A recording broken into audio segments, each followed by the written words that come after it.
Bonjour à tous, bonjour à vous mesdames et messieurs, bienvenue ce matin sur Equinox Télévision avec 10-12, le Zénith, le talk show qui vous donne en même temps de comprendre le Cameroun profond, de comprendre le Cameroun politique, économique, social aussi, le talk show qui vous donne en même temps de ne pas vous éloigner des problèmes réels du Cameroun, d'être plus que jamais dans une proximité, le talk show qui vous donne aussi de réagir au sujet brûlant du moment au Cameroun. Vous êtes les bienvenus, madame, messieurs. Installez-vous confortablement. Et si vous êtes devant votre petit écran, gardez bien la télécommande en main. Et si vous nous regardez à travers votre smartphone, gardez justement les écouteurs au bon endroit. Mais surtout, apprêtez-vous à réagir, car il sera important pendant ce moment de programme, pendant ce temps d'antenne également, de vous lire, mais surtout de prendre vos nombreuses réactions. Qu'est-ce qui peut expliquer en fait l'attitude du ministre de l'administration territoriale, Paul Atangandji, devant les chefs et autorités traditionnelles de l'Ouest il y a 48 heures aujourd'hui, où ce dernier demande au chef de ne plus s'intéresser à la politique, mais plutôt d'apporter des idées en ce qui concerne l'agriculture, et dire encore aux chefs traditionnels que tous ceux qui viennent vous parler de politique ne sont que dans la distraction. Comment peut-on analyser de tels propos du MINAT aujourd'hui quand on sait en réalité que les auxiliaires d'administration dit en réalité les chefs traditionnels sont à chaque fois convoqués, interpellés pour donner leurs avis ou encore donner fait une belle implication dans ce qui concerne la politique nationale initiée par le Rassemblement démocratique du peuple camerounais aujourd'hui. Comment peut-on comprendre en réalité que le MINAT ait choisi pendant cette réunion de sécurité de sortir un carton jaune qu'il adresse exactement aux chefs traditionnels de l'Ouest Cameroun? Est-ce qu'on ne peut pas revenir sur la question fondamentale de l'entrée des royaumes ou de la République dans les royaumes? Est-ce qu'aujourd'hui, le MINAT est au-dessus des chefs traditionnels? Quoi qu'il en soit, en ce qui concerne les dispositions légales, peut-on dire que mystiquement, le chef traditionnel a été réduit à ce qu'il est devenu aujourd'hui? Et on peut encore se poser mille plus une question. Est-ce que le MINAT est bien évidemment mystiquement au-dessus des chefs traditionnels? La question peut être posée et peut faire également office de réflexion profonde. Pourquoi avons-nous, nous Camerounais aujourd'hui, balayé de revers les puissances, la force en même temps qu'incarnent les autorités traditionnelles? On en reparle encore ce matin. C'est bien d'essayer de se purger avec le piment, mais un essai peut être fatal. Disent les 45 notables de la chefferie de Bamendiou qui s'adressent au préfet Yampen Ousmanou. Ils ont été 45 à lui envoyer une missive d'avertissement, une missive au cours de laquelle ils sont revenus sur un certain nombre d'attitudes du préfet, lui demandant bien sûr de se calmer. Et attention, ça peut lui être fatal. Est-ce que le préfet Yampen Ousmanou entendra-t-il l'interpellation de ces 45 notables aujourd'hui? Est-ce que le préfet Yampen Ousmanou aujourd'hui a pris au moins la peine de ces 48 heures de dormir aisément? Qu'est-ce qui peut bien cacher en réalité cette attitude? En semaine d'ailleurs et dernière, on le sait, on a vu la présence du secrétaire général à la présidence de la République, d'ailleurs ministre d'État lui-même, dans une visite à l'Ouest Cameroun. Des voix s'élèvent aujourd'hui et dans les tractations, on dirait dans le sérail, beaucoup de choses se disent. Qui aurait bien voulu rencontrer Sa Majesté Sokunju Jean Ramon et que ceci n'ait pas marché? Qui est celui qui en même temps a été initiateur d'une rencontre avec Sokunju, qui a opposé une fin de non-recevoir? Pourquoi vouloir absolument que les chefs traditionnels soient inféodés et soient calqués au modèle du Rassemblement démocratique du peuple camerounais aujourd'hui? Madame, messieurs, les questions urgentes, importantes qui interpellent plus d'un Camerounais aujourd'hui. Merci de garder le bon tempo. Nous sommes vendredi, nous sommes sur Equinox, nous sommes sur 10-12 le Zénith et avec vous jusqu'à 12h. La grande famille, nous-mêmes, nous vous accompagnerons. Charles Membachou, bonjour à vous ce matin et bienvenue. Bonjour Monsieur Michel Ngachou, bonjour aux téléspectateurs. C'est terrible. Qu'est-ce qui est terrible? Vous écoutez. C'est très fort. C'est terrible. On arrive devant les chefs, on sort même le carton jaune. Le carton jaune. On lève le bras et la personne réussit à sortir. Monsieur Michel Ngachou, à l'époque de Nkoyep, pour le citer, à l'époque de Pierre Tchanké, pour le citer lui aussi, il y a eu une personne qui s'était amusée à un responsable, puis permettez-moi, je vais pas avoir respect pour ses enfants aujourd'hui, qui s'était permis de manquer de respect à un chef traditionnel. Il avait reçu sa sentence. Chaque fois qu'il prenait la parole en public, il urinait sur lui, sans se rendre compte. Chaque fois qu'il prenait, il urinait sur lui. C'est même ce qui a fait en sorte qu'on le dégomme de son poste qu'il occupait à l'époque. Chaque fois qu'il se plaçait en public, commençait à parler, lui-même ne se rendait pas compte que les urines coulaient. Donc, dire que quelqu'un arrivait devant le chef levé comme ça et est reparti, vraiment, c'est la République, véritablement c'est la République, les royaumes n'ont plus aucune valeur. Dans tous les cas, passons. Monsieur Michel Ngachou, je vais saluer ce matin le ministre des Relations extérieures, le jeune Belambela, le ministre de la Défense, Betty Assomo, on ne le cite généralement pas, et le SGPR. Dernièrement, il a fait un tour en Guinée équatoriale. Il est allé à la demande du chef de l'État, son patron, s'entretenir avec le président équato-guinéen. Alors qu'il était en Guinée équatoriale, il a été saisi d'un dossier brûlant. Des Camerounais qui se trouvent en cellule. Plusieurs Camerounais qui se retrouvent de manière innocente en cellule en Guinée équatoriale. Ils étaient dans un navire, dans un bateau qu'on appelait le Dona Simoa, voilà le nom de ce bateau. Un bateau qui a été arrêté, un bateau qui a été consigné, scellé par la marine. Il a fait appel, des requêtes ont été faites de manière innocente, il faut le préciser, jusqu'à la présence de la République. Silence, on ne dit rien. Que vaut encore la diplomatie camerounaise? Voilà un Camerounais qui se battait, qui se débrouillait avec son petit navire. Il partait de Tiko pour Kokoa, là-bas au Nigeria. Il faisait ce transit parce qu'il est passé. Il y a eu, on va dire, une action de piratage. On a interpellé le bateau, fouillé le bateau, on n'a rien trouvé. Mais néanmoins, on scelle le bateau et les gars sont en prison. Hier encore, le commandant de bord du Dona Simoa a fait une grosse crise d'hypertension. C'est l'ambassadeur qui s'est battu à l'enlever pour aller le mettre dans un hôpital. Est-ce sérieux que le gouvernement camerounais abandonne des Camerounais? Vraiment, c'est grave. Une question extrêmement urgente aujourd'hui. Cher Lamine Batchou, vous avez très bien fait chemin de parler de diplomatie. Et on se pose encore la question, à quoi aurait servi la présence du SGPR il y a quelques semaines, bien sûr en Guinée équatoriale, où on sait qu'il avait adressé un message, on va dire, de son homologue et voisin frère camerounais au président Obiang Nguema. Comment comprendre aujourd'hui qu'un Camerounais ou des Camerounais soient incarcérés en Guinée équatoriale et que ceci ne meuve personne? On en parlera à coup sûr pendant cette édition. Bon Bengan Kandje, bonjour à vous, bienvenue ce matin.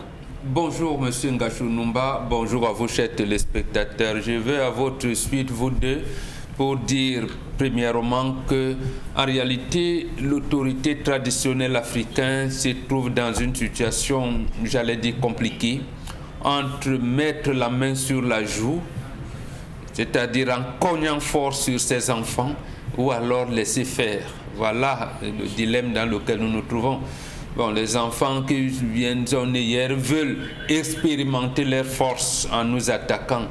On leur dit Rose-Croix, franc-maçonnerie, ordre Tchang et Kankarde, et tout ça, c'est des petites choses. Bon, ça allait gonfler la tête à Yaoundé, à Paris, à New York, ils pensent qu'ils sont des gens. Mais en fait, quand on les regarde, on rit. Mais je pense quand même qu'il y a les lignes rouges qu'il ne faudra pas traverser.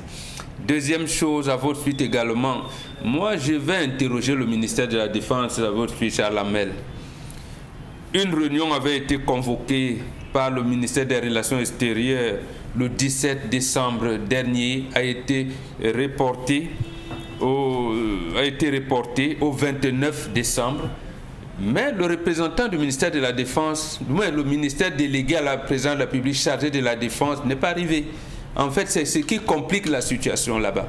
J'avais en Guinée équatoriale, j'avais dit ici, et on devrait apprendre à nommer les anciens colonels de l'armée, de la gendarmerie ambassadeurs. si on avait pris cette option, je pense qu'aujourd'hui, il n'y a eu que 2 ou 3 commissaires divisionnaires qui ont été nommés ambassadeurs. Mais si on avait pris cette option pour les hauts cadres de la gendarmerie et de l'armée, je pense que beaucoup de choses auraient été résolues comme celui-ci. En fait, pourquoi le ministère de la Défense ne peut pas prendre ce problème en main? Parce que c'est la marine équato-guinéenne qui a arrêté nos vaillants compatriotes là-bas, alors qu'ils sont blancs comme neige dans ce bateau-là. Depuis octobre, ils sont détenus. Et ils étaient d'ailleurs détenus au secret. Et l'armée ne fait rien. Donc, on devrait s'attendre à un rapport de l'armée. Là, je parle le porte-parole de l'armée, c'est Cyril Serge Atonfap, le colonel. Mon colonel, il faut faire quelque chose. Mais maintenant, justement, que vous devrez nous montrer que le pays est représentatif. Vous nous prenez souvent à partie lorsqu'on parle d'ici ou là, ou alors, selon vous, lorsqu'on apprécie mal les événements dans le nord-ouest ou le sud-ouest. Maintenant, voilà un événement où nous devrons faire corps pour dire à l'administration équato-guinéenne que nos compatriotes n'ont jamais été impliqués dans cet acte de piraterie maritime et qu'on devrait les laisser passer. Et vous ne faites rien. Vraiment, en tant qu'un opérateur économique, je le disais encore, même quand le GICAM interpelle le gouvernement, personne ne fait l'effort d'aider les opérateurs économiques. Voilà un autre opérateur économique qu'on connaît, mais on va le laisser pourrir et au risque même de perdre les compatriotes qu'on avait cachés au secret. En Guinée équatoriale. Est-ce que le gouvernement camerounais a choisi délibérément d'oublier ce Camerounais, notamment sur l'affaire Dona Simoa aujourd'hui? Comment se comporter vis-à-vis de son voisin équato-guinéen dans une situation pareille? Bon, Benga, vous interpellez bien sûr le ministre de la Défense, le ministre délégué à la présidente de la République chargée de la Défense, effectivement, a réagi au plus vite en réalité. Et sinon, parce que ça commence à faire des choux gras aujourd'hui, la presse camerounaise. Tout à fait. Le ministère des Relations extérieures a fait sa part. Le ministère des Transports également lui a tenu une autre réunion le 24 à la suite. Bien, ils ont fait les pas parce qu'en fait, quand on dit mais la défense ne s'exprime pas. Ne s'exprime pas et ne donne pas de rapport. En fait, c'est le ministère de la Défense qui doit débloquer cette situation-là. Parce que ce sont leurs confrères, encore que justement c'est l'armée marine équato-guinéen qui a pris ce bateau-là. Et on a la chance d'avoir comme porte-parole de l'armée camerounaise un haut gradé de la marine. Voilà. Si vous ne faites pas la politique, c'est la politique qui va vous faire. Et au pire des cas, madame, messieurs, si vous ne la faites pas véritablement, elle va vous broyer. Ouvrons les yeux, bien sûr, on dira la gestion du Cameroun et ses affaires. Le temps pour nous de vous le dire. Des questions urgentes retournent encore et gravitent autour de la République. Merci de trouver l'intérêt en restant sur Equinox TV. Karine Santia, qu'on bouge un tout petit peu. Voilà. Bonjour à vous et bienvenue. Bonjour Michel, bonjour aux téléspectateurs. Toutes nos condoléances à ses parents qui ont perdu leurs 2 enfants hier à Manengolais suite à un accident de la circulation. C'était des élèves en classe de terminale qui ont décidé de sécher les cours. Je ne sais pas où ils allaient, mais ils ont été pris dans un accident et ils sont décédés. Tous les 2, ils étaient 3, 1 est en soins. Et ça fait bien sûr le tour des réseaux sociaux, Karine Santia, on en reparle tout à l'heure. Bonjour Dominique Audrey Oyengelek et bienvenue ce matin. Bon vendredi. Bonjour Michel, bon début de week-end, le plus beau jour de la semaine. Ça veut dire quoi? Vous avez l'occasion maintenant de vous amuser. Qu'elle nous dise pourquoi c'est le plus beau jour. Ouais, parce que c'est le dernier. Bon, en disant ça comme ça. C'est le dernier. Oui. Non, on rentre à la radio le matin. Oui, mais c'est différent. Bonjour Michel, bonjour aux téléspectateurs. Cette histoire, elle est particulière parce que j'ai du sucré. Celle qui était prévue ce matin parce que c'est l'histoire de 2 jeunes. Ça m'a interpellée et je me suis dit qu'on pouvait effectivement faire quelque chose pour eux et pour ceux qui n'ont pas la possibilité ou bien la force nécessaire pour parler de leurs problèmes. Donc le jeune homme qui nous écrit est âgé de 22 ans. Et il dit que ça fait 7 mois, il a commencé à sortir avec une fille, elle est âgée de 19 ans. Les 2 sont des élèves et la fille ne vit pas avec ses parents, du moins elle vit en famille, mais elle vit chez son oncle, lui il vit avec ses parents. Donc depuis 7 mois, ils entretiennent une relation et malheureusement, la fille est tombée enceinte. Elle lui dit qu'elle est tombée enceinte et elle lui a fait savoir qu'elle comptait se faire avorter. Et le jeune garçon lui a dit, moi je ne suis pas d'accord pour ça, tu es tombée enceinte Et il va falloir qu'on assume les conséquences. La jeune fille lui a dit, tu connais la situation dans ma famille, si tu ne me donnes pas l'argent pour que je le fasse, je vais mettre fin à mes jours. Il dit qu'il ne voulait pas être responsable, se retrouver dans des problèmes, et il lui a donné 20 000 francs. Et après avoir donné les 20 000 francs à la fille, il a appelé sa grande sœur qui vit à l'étranger pour poser le problème à sa grande sœur. Et sa grande sœur lui a dit, demande-lui de ne rien faire.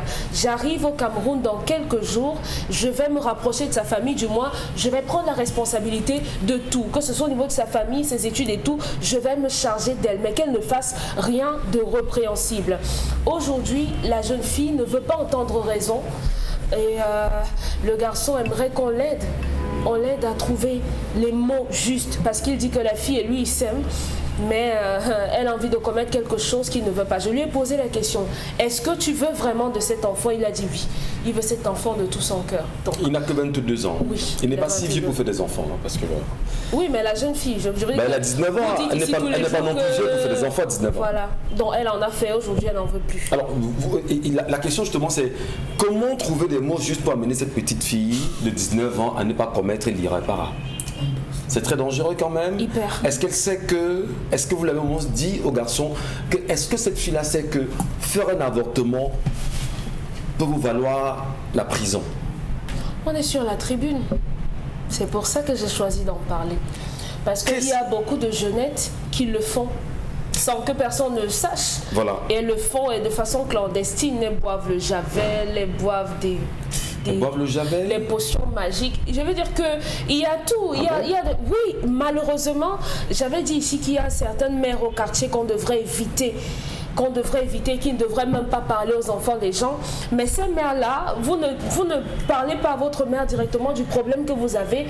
Vous allez chez la mère qui vous aide parfois à jongler votre mère pour aller dans les mapanes. Et quand vous lui dites ça, elle se charge d'aller composer une potion magique là qu'elle donne d'habitude à ses filles et elle vous la donne. Oui, il y a des mères comme ça dans nos quartiers, des mères que les enfants aiment bien parce qu'elles les encadrent dans les mauvaises choses, malheureusement. Donc, oui. Alors, oui. Moi, je ne sais pas. Vous êtes la sœur aînée, vous êtes la sœur aînée de ce garçon ou de cette fille, oui. Probablement. Mais comment est-ce que vous résolvez ça? Quels sont les mots justes pour amener cette fille à ne pas commettre une irréparable? Honnêtement, il n'y a pas de mots magiques. Il n'y a pas de mots magiques pour que la personne en face ne le fasse pas. L'idéal, en principe, dans ce genre de situation, c'est d'avoir la personne en face et de lui demander qu'est-ce qui te motive à vouloir te faire avorter. Elle n'est pas seule, il y en a plein qui nous regardent ce matin et qui certainement se retrouvent confrontés à une situation comme celle-là. À cette situation-là, qu'est-ce qui te motive? Qu'est-ce qui te motive? Est-ce que tu sais que tu peux mourir en buvant ce qu'on va te donner? Est-ce que tu sais que même si tu passes par l'hôpital, les conséquences dans le futur peuvent être graves? On peut te perforer l'utérus qui va te donner une stérilité. La stérilité, ou bien tu souffriras d'infertilité, ou bien tu auras des problèmes de conception plus tard. Est-ce que tu sais que tu peux développer une infection? Parce qu'on a aussi le phénomène docteur. Au quartier, ces docteurs qu'on a derrière nos maisons, qui sont des chirurgiens.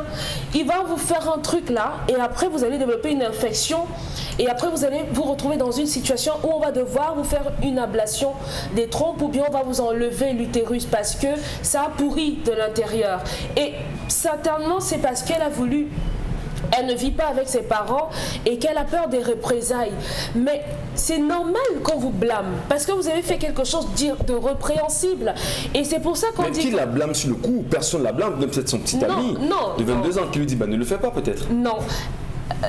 Lorsqu'on commet des gaffes, on sait par exemple que lorsqu'on découche à un certain âge, on sait que lorsqu'on va rentrer, on va nous gronder.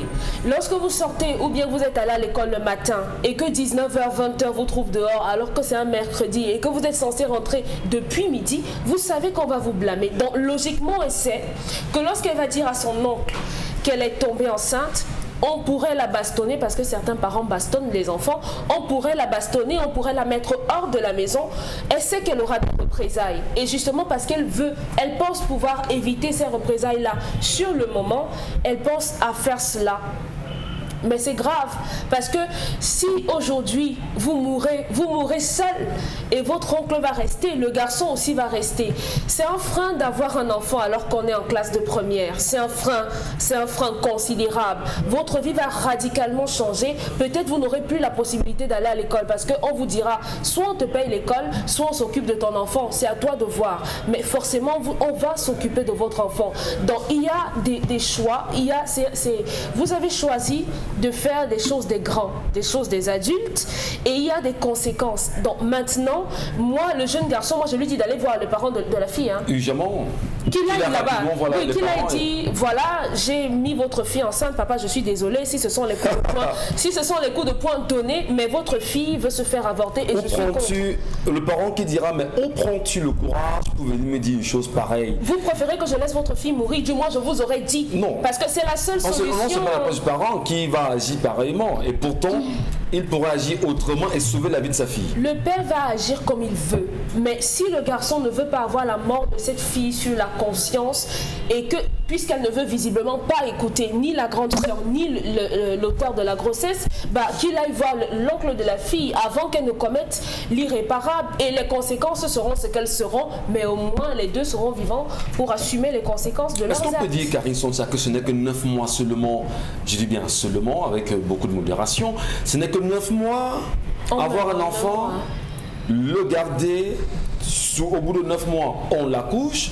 Qu'est-ce que cette fille peut avoir dans sa tête? C'est dit quoi? On a peur des responsabilités en tant que maman.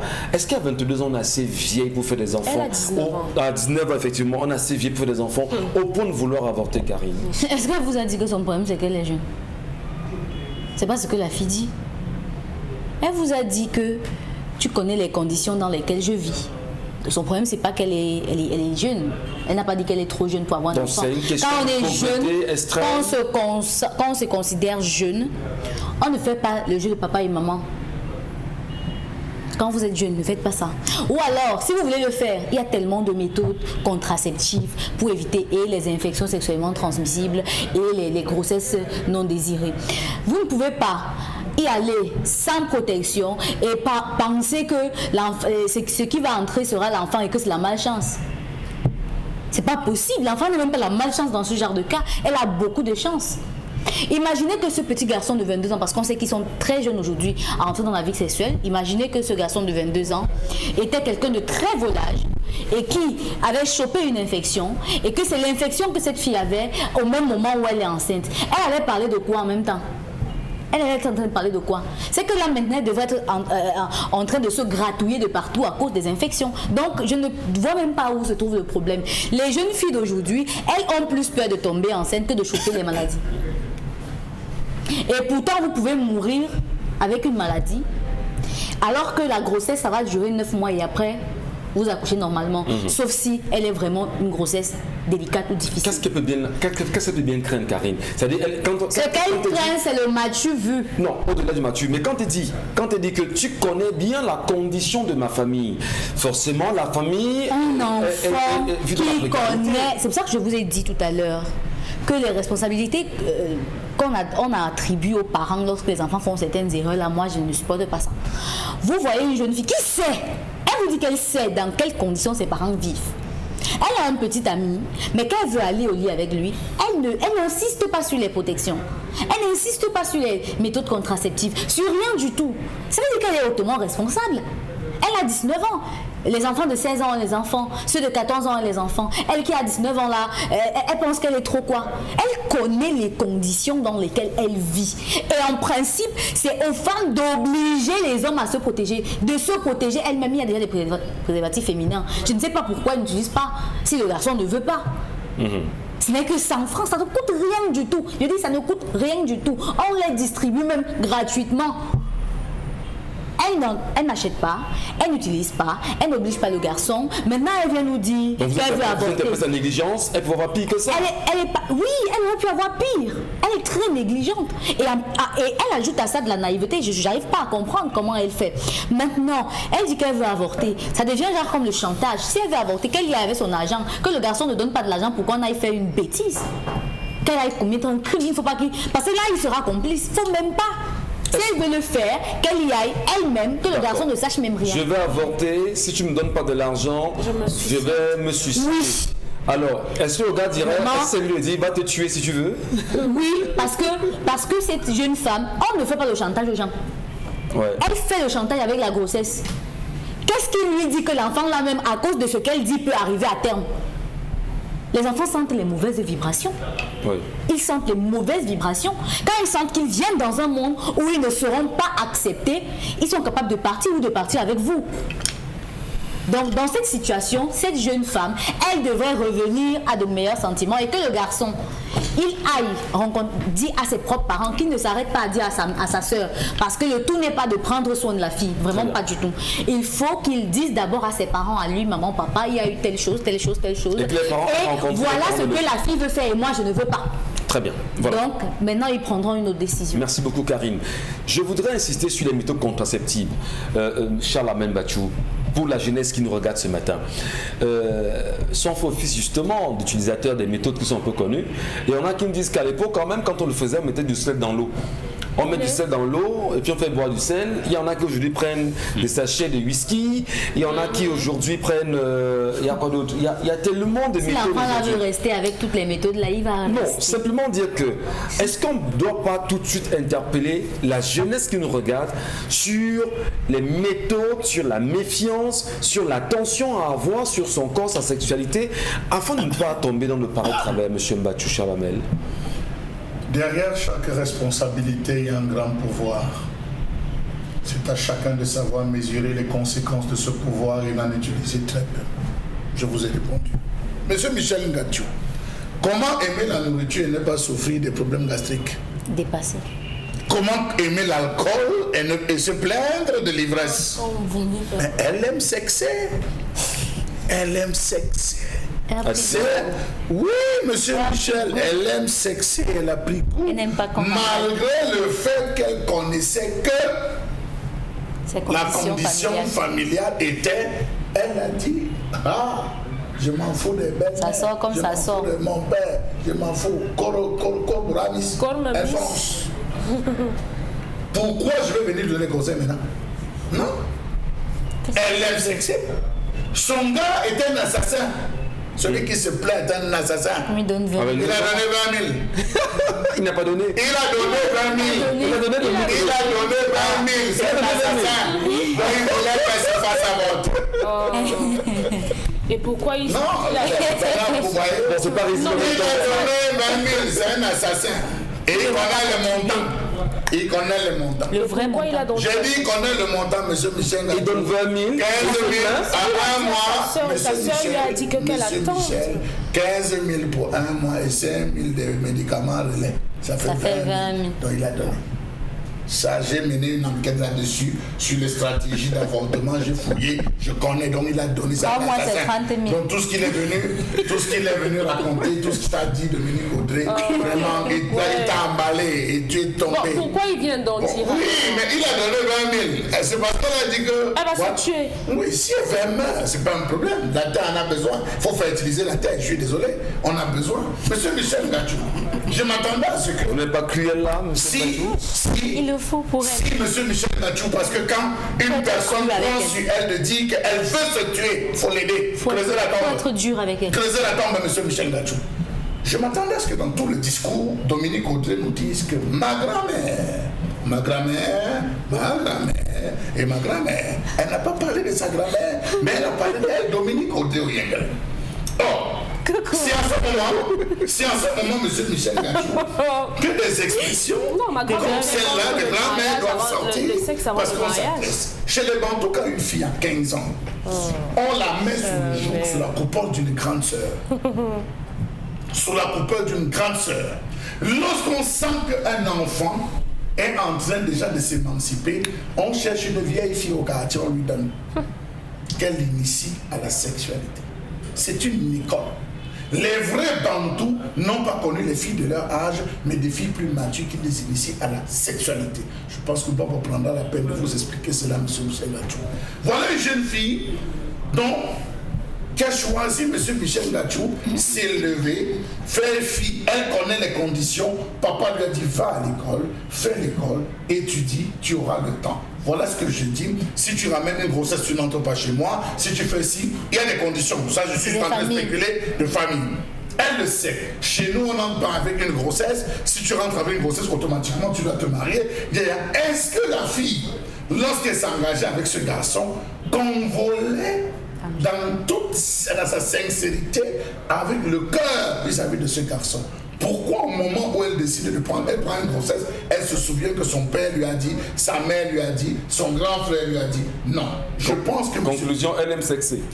Non, mais je le dis, elle aime sexer, M. Michel Ngachou. Elle s'est retrouvée dans elle s'est retrouvée dans une faille où elle ne peut pas faire demi-tour. Peut-être on lui a promis qu'elle doit voyager. Il y a un voyage qui est en cours d'ici la terminale. Elle lui dit, parce que le gars ne nous a pas tout dit. À cet âge, on fait tellement de promesses aux enfants. Elle se dit, non, je ne veux pas briser les projets de mon père. Je ne veux pas briser les rêves de ma mère. Voilà, elle se retrouve là. Si ça ne donne pas, je vais me tuer. Donc, monsieur Michel, vous voyez, je suis même embarrassé pour expliquer ça parce que chez nous, les Bantous, on prend la peine de préparer la jeune fille. La grande sœur chez qui on envoie la fille va lui dire, tu sais, tu commences à avoir tes règles. Non, je suis sûr que les gars te regardent. Vraiment, qui te regarde même dans le quartier si. Est-ce que tu as enquêté sur sa vie? Tu as une copine ici au quartier, pose les questions. C'est les grandes sœurs qui initiaient les petites sœurs. Karine te dira progressivement. Karine te dira non, parce qu'elle te dit qu'en réalité, chacun est responsable. Non, on ne donne pas. Oui, ça c'est l'occidentalisation. Mais dans ce qu'elle fait, elle est responsable. Monsieur Michel Ngachou, la maman choisit la grande sœur. C'est pas vous, la jeune fille, qui choisissez la grande sœur. C'est la maman qui disait, tu ne vois pas que telle là, la fille de telle, tu vois comment elle a quel âge aujourd'hui? Ça devait être ton modèle. Elle va à l'université, tu la vois comment elle sort. Vraiment, rapproche-toi d'elle. Les mamans se battaient pour mettre ces jeunes filles ensemble en lui disant que tu fais comment? Tu viens tous les jours au quartier, tu te vois même pas avec un gars. Il y a tel gars qui court. La grande sœur coach. La petite sœur, elle la prépare. C'est comme ça que vous entendez aujourd'hui des parents. Dans nos grandes sœurs, justement, des modèles en réalité. Des parents s'appellent aujourd'hui coach. Quand ils se voient, coach, c'est coach-chambrier. Coach, comme coach, ma grande sœur. Ils ont des expressions entre eux en disant que quand on était à l'université, c'était lui. Non. Permettez, est-ce que vous avez connu une coach, vous, Dominique Audrey? Non. Ça existait quand même? Grande mère ne vous a jamais parlé de ça? C'était elle, mon coach. Ah. C'était l'idéal féminin. Elle vous enseignait justement, elle vous a quand même dit que... Vous attendez là, Dominique. Comment vous allez me donner mon temps de parole. Vous parlez de ma grand-mère, mais tous les jours ici, je vous dis que avant que je n'entre dans la vie sexuellement active, il y a eu un certain nombre d'interdits qu'on a mis autour. Je veux dire qu'on a créé un mythe autour de cela. Chez nous, l'éducation que j'ai reçue a fait qu'on a libéralisé la question du sexe très tôt. Donc, c'était pas un tabou. On vous disait, comme tu es, sache que le jour que tu vas, comme tu as des vergetures là, le jour que tu vas même traverser, on va te faire... Non, le modèle, c'était l'école. Ton premier mari, ce sera ton travail. Donc, va à l'école. Tout tourne autour de ça. Le mariage et les hommes, ça vient après. Voilà. Parce que si tu vous avez quand même eu un coach, hein? Oui, c'était ma grand-mère. Parce que les femmes à côté... Je vais finir rapidement, Chalamel, en 30 secondes. C'est dire en réalité que les grandes sœurs ne sont plus des modèles au quartier. Ne sont plus des modèles, monsieur Michel. Les parents également ne sont pour rien. Pourquoi aujourd'hui? Je vais vous dire qu'en termes de grossesse, permettez-moi, j'ai eu à discuter avec un médecin il y a quelques jours qui m'a fait comprendre que depuis la rentrée scolaire, il y a beaucoup de grossesses à cause du fait. Et là, il accusait le ministre de l'enseignement secondaire qui avait dit qu'il devait avoir des cours en ligne. Beaucoup d'enfants ont fait pression sur les parents qui ont acheté pour avoir des téléphones portables, des tablettes avec puces. Les parents ont payé. Les enfants, maintenant, se baladent libéralement dans la maison, manipulant en disant que papa, on a envoyé des cours, des devoirs pour faire, alors qu'ils sont en train de surfer, les dragues, les groupes. WhatsApp, il y a un groupe qu'on appelle Ambiance 21. Je peux vous dire un groupe qu'on appelle Ambiance 21, où les jeunes, je vous assure, c'est des élèves de lycée qui font. Je le dis, profitons, on est là pour dire Ambiance 21. C'est un mauvais groupe. Ambiance 21. Enfin, quoi, allez, c'est une question hautement importante pour la société Mbombo Mbengan. Même si on va un peu plus loin, parce qu'il faudrait qu'on explique justement à la jeunesse qui nous regarde ce matin qu'il faut faire très attention. Alors, vous saluez le geste du petit garçon qui dénonce l'intention de sa petite amie, ou bien vous les condamnez tous les deux, Mbombo? Non, je les condamne tous les deux.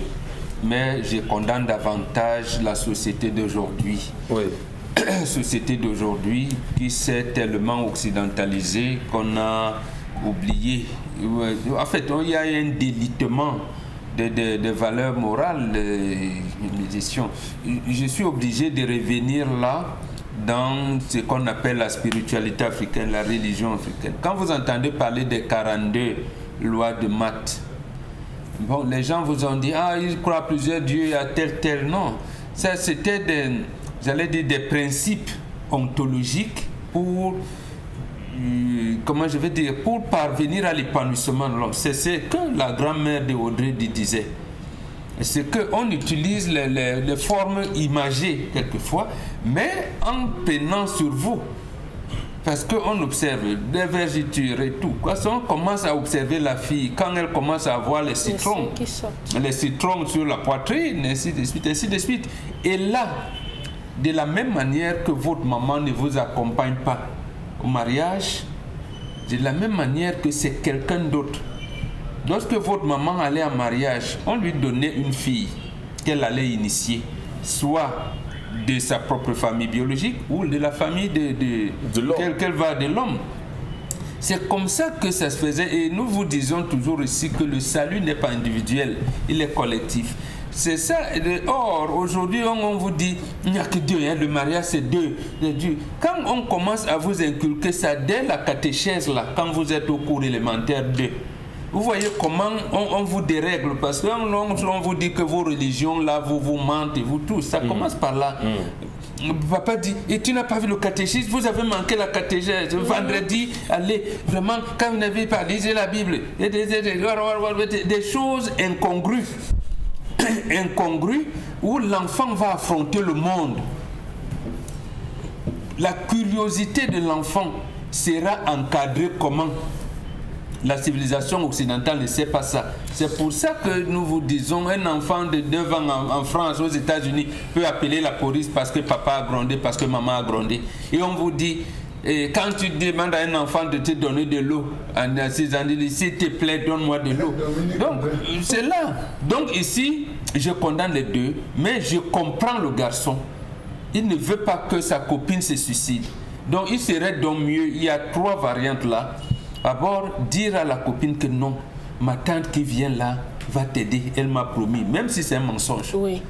Elle a promis, sachant que la grossesse va. Deuxièmement, le gars informe sa propre famille à lui, en lui disant par maman, j'ai. Et c'est sa maman qui va informer l'autre famille en disant que comme vous voyez là, il faut regarder Lucie. Lucie est dans une situation, elle risque.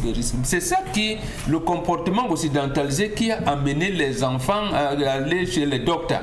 Comme disait Dominique Audrey, il fignole comme ça parce qu'il s'est dit, ah, papa voulait m'inscrire à la faculté de médecine de Clermont-Ferrand. Maintenant, si la grossesse arrive, je ne sais pas. Donc, parce qu'ils ont des rêves. Bon, c'est bien sûr la jeunesse s'exprime. Madame, Monsieur, nous condamnons fermement, durement, avec la dernière énergie, l'avortement. Même si aujourd'hui des pays comme l'Argentine et certains pays de l'Occident ont validé l'avortement, il est important de dire à la jeunesse que c'est proscrit, c'est interdit, que ce soit justement par la nature ou même par les traditions, la morale. Il ne faut pas verser dans l'avortement.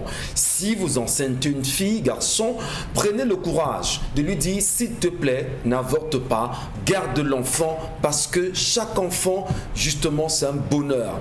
Bonheur d'avoir des enfants. Charles avait parlé. Non. Et ce serait bien. Ajouter que les jeunes filles qui se sont déjà fait plusieurs fois avorter, qu'elles fassent tout pour se faire purifier, pas à l'église. Dans les traditions. Merci beaucoup, monsieur. C'est juste ce que je veux ajouter. Oui, et on devrait avoir des artistes qui relaient ce message autant de fois. Attention, un peu comme Dynastie. on va vous le dire, il y a la communauté internationale, il y a les ONG, il y a également, on va dire, des organismes internationaux qui aujourd'hui font la promotion de l'avortement. Absolument. C'est très dangereux parce que on vient en contre une contre. L'Argentine, par exemple, vient de célébrer justement le fait que l'on ait acté en Argentine l'avortement, et ils ont célébré donc toutes les rues d'Argentine. Dans le groupe Ambiance 21, là, M. Michel Ngachou, il y a les tutoriels de YouTube. Comment se faire voter soi-même à la maison. C'est dangereux. Prenons conscience, madame, messieurs. C'est des sujets qui nous mettent en colère. Je vous en prie, c'est des sujets qui nous mettent vraiment en colère lorsqu'il y a danger. Et on sait combien nos sœurs sont précieuses pour nous. La colère, tout de suite.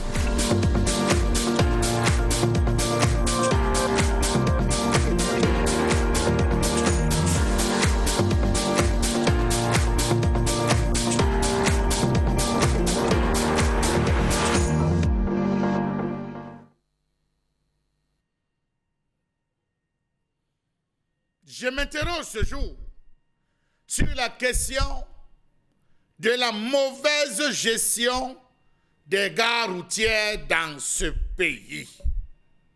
Ah, les gares routières. Les gares routières dans ce pays. Comment comprendre que les gares routières dictent leurs lois au Cameroun malgré les mesures prises par les autorités administratives et municipales? Hier encore, on assistait médusé à la sortie du maire de la ville, Bassadine, qui présentait la nouvelle option d'identification des mototaximens. C'est bien. Il ne nous a pas donné le nom de l'entreprise qui allait s'occuper, le financement. Bref, on sait qu'on va essayer d'assainir le secteur. Sauf qu'à côté de cela, le désordre urbain lié par ces multiples gares, mon Dieu, sème un désordre à n'en plus finir. Comment comprendre que la majeure partie des carrefours, la majeure partie des aires de stationnement, une bonne partie de la chaussée est prise, monsieur le maire de la ville de Douala, monsieur le maire de la ville de Yaoundé, ancien délégué de la communauté urbaine, monsieur le président de la région, du centre, et j'en passe, est prise par des chauffeurs, des bensikineurs et des agences de voyage interurbains. Yaoundé, Douala, Bafoussam, Bertois, je vous assure, c'est un désordre total. Que dit madame le ministre de la ville, de l'habitat et du développement urbain, anciennement appelé ville? Comment comprendre que des agences de voyage interurbains, chauffeurs clandestins, conducteurs de taxis et motos continuent de créer un désordre inimaginable? Dalip, Coiffe, Château d'eau d'Eido, Dokoti. Alors là, c'est la catastrophe à ce niveau. On charge tout en Dokoti. Même après le tunnel, on charge. Était-ce des lieux de chargement, monsieur le maire de la ville? Point d'interrogation. Comment comprendre l'abandon significatif des gares routières dans ce pays? Où a été construite la gare routière de Borabéry? Comment est-ce que ces gares fonctionnent-elles? On se souvient en 2018, le FEICOM avait promis construire des gares routières interurbaines dans les 10 régions. L'expérimentation devait commencer par Ngaoundéré, où on devait créer une gare routière qui pouvait prendre 8 agences de voyage. À ce jour, a-t-on construit une seule à Douala? A-t-on construit une seule à Yaoundé? Pour combien d'agences? Est-ce que le ministre des Transports, pour ce qui est des agences interurbains, connaît le chiffre exact du nombre de bus par agence? Est-ce que les propriétaires des agences qui déclarent sont-ils en règle et disent-ils la vérité lorsqu'ils paient les impôts sur leur nombre de bus? Point d'interrogation. Ce qui est sûr, c'est que ce qu'on appelle agence ont 3 ou 5 bus dedans, le reste des bus le long de la chaussée où ils procèdent au chargement et déchargement. À ce jour, plusieurs compagnies de transport aménagées dans des points stratégiques de nos villes, causant des embouteillages, de l'insalubrité et bien d'autres désagréments évitables sous le regard compatissant des délégués régionaux du Mindu. Ces gares routières improvisées et spontanées représentent de véritables gangrènes. Au carrefour Van, la circulation est franchement difficile. Une dizaine de compagnies de transport y ont pris leur quartier. Pour se rendre du côté de Barrière et à Hala, on passe 30 à 1 heure de temps sur place. Entre les gros porteurs qui tentent de sortir de l'agence et ceux qui veulent y déposer leurs clients, la circulation est compliquée. Car en l'absence de parking, c'est sur le trottoir que beaucoup de ces bus déposent leurs passagers, créant encore plus de bouchons. Quelle est l'identité des individus en la charge de surveiller les gares routières? Étaient-ce les maires des communes? Point d'interrogation. L'un des exemples les plus forts, c'est Bepanda. Bepanda. Bepanda. Pour circuler à Bepanda, il faut être fort. On a baptisé Bepanda le quartier des motos. Seules les motos s'en sortent parce qu'au mètre carré près, vous avez des agences. Monsieur le maire de la ville, la question se la pose. Comment comprendre cette installation anarchique des différentes agences de voyage clandestins et j'en passe? Vous allez à Safari, agence de voyage. Vous descendez par Ambiance, agence de voyage. Bepanda Mala, agence de voyage. Bepanda Tiao, agence de voyage. Bepanda Trois Baham, agence de voyage. Bepanda Tonnerre, agence de voyage. Savez-vous que l'ambiance est invivable auprès de ces gares routières? Entre klaxons toutes les 5 secondes, pom pom pom, pom pom pom. Entre les cris, on se demande, bon Dieu, dans quel capharnaüm on se retrouve. Savez-vous bien comment comprendre que ces bus soient garés à même le trottoir, les voyageurs déchargés à même la chaussée par les taxis, la voirie mal entretenue à ces endroits, les autres usagers de la route qui n'ont plus qu'à ronger leurs freins? Coiffe, château d'eau. On nous dit que c'est un commissaire qui prend l'argent. Je ne le connais pas, mais on dit, enquête menée, que c'est le gombo d'un commissaire. De quel commissaire s'agit-il? Point d'interrogation. C'est la raison pour laquelle, à partir de 17h, vous ne pouvez plus circuler à Coiffe. On gagne n'importe comment, comme on veut. Cimetière d'Edo, alors là, ils ont divisé la route en deux et se partagent l'autre moitié entre les bensikineurs qui stationnent comme ils peuvent et les taximans. Tous ceux qui viennent par l'hôpital de Deido sont foutus. Embouteillage quand tu viens. Même les policiers qui assurent la circulation vous disent que c'est le gombo de mon chef. De quel chef s'agit-il? Point d'interrogation. Dans tous les cas, les gares routières constituent désormais une véritable gangrène pour nos villes. Allez à Rhône-Poulain, alors là, c'est la totale. À Rhône-Poulain, pour vous en sortir, mon Dieu, il faut être fort. Monsieur le maire de la ville, on va circuler comment? Lorsqu'on se partage et les agences de voyage et les bensikinas qui occupent chaque portion de la chaussée, pourquoi n'avoir pas délimité, monsieur le maire de la ville? Faites un tour à Montéloat. Là-bas, ils sont en pause. Depuis la suspension, ils sont en pause. Feu rouge Bessengue, Brazzaville, Biscuiterie, Bonaberi, Ancien Dalip, Total Logbaba, Rond-Point Dakar, Yassa, l'axe Mbala 2 et Mana, le tronçon Tongolo et tout dit. Monsieur Michel Gatio. Alors, vraiment, on peut en rire, mais c'est incroyable quand même. C'est incroyable. Et vous citez vraiment les noms. Vous citez, il y a des internautes qui sont un peu plus que surpris que les noms de ça. Bepanda Mala. Il y a Bepanda Lotus, Bepanda Lotus, Bepanda, c'est traduit dans monsieur. Bepanda Yon-Yon, Bepanda Sans Caleçon, Bepanda Mala, Bepanda Ambiance, Bepanda Safari, Bepanda Petit Marché, Bepanda Missoké, Bepanda Américain, Trois Baham, Ciao, Double Balle. Alors, et ce qui est curieux, c'est que dans ce quartier précisément, il y a trop d'agences de voyage. Et qu'est-ce qui peut bien expliquer ce désordre justement de ces agences de voyage au Cameroun, madame, messieurs? Vraiment, cette colère est exprimée. Et on se dit, il faut quand même embellir la ville. Il faut quand même organiser la ville. Mais qu'est-ce qui peut bien justifier de pareil désordre dans nos grandes villes, que ce soit Yaoundé, que ce soit Douala, pour ne citer que ces deux villes. Bafoussam également n'est pas en reste en réalité, parce que je crois que c'est devant la Bank Bafoussam, si je me trompe. Et bien là, c'est incroyable parce que c'est le même désordre. est-ce que le ministre, est-ce que les ministres des Transports, est-ce que les ministres justement de la ville, si vous voulez, voilà, est-ce qu'ils sont au courant justement de ces désordres-là? Que font en réalité ceux qu'on appelait avant? Qu'est-ce qu'ils ont fait, les délégués, comment dire, les délégués du gouvernement, qu'est-ce qu'ils faisaient? Et aujourd'hui, quand on interpelle les super-maires, est-ce qu'ils auront des coups de France? Pourquoi pas les présidents des régions? Alors Karim, vous aussi, au moins vous avez compris cette colère exprimée ce matin par M. Mathieu Chalama. Pour avoir été victime plusieurs fois en venant au travail le matin. Comment ça? M. Mathieu a parlé de l'OAT. Mais ils sont en pause. Non, ils sont en pause, mais ça n'empêche pas qu'il y ait du trafic. Voilà.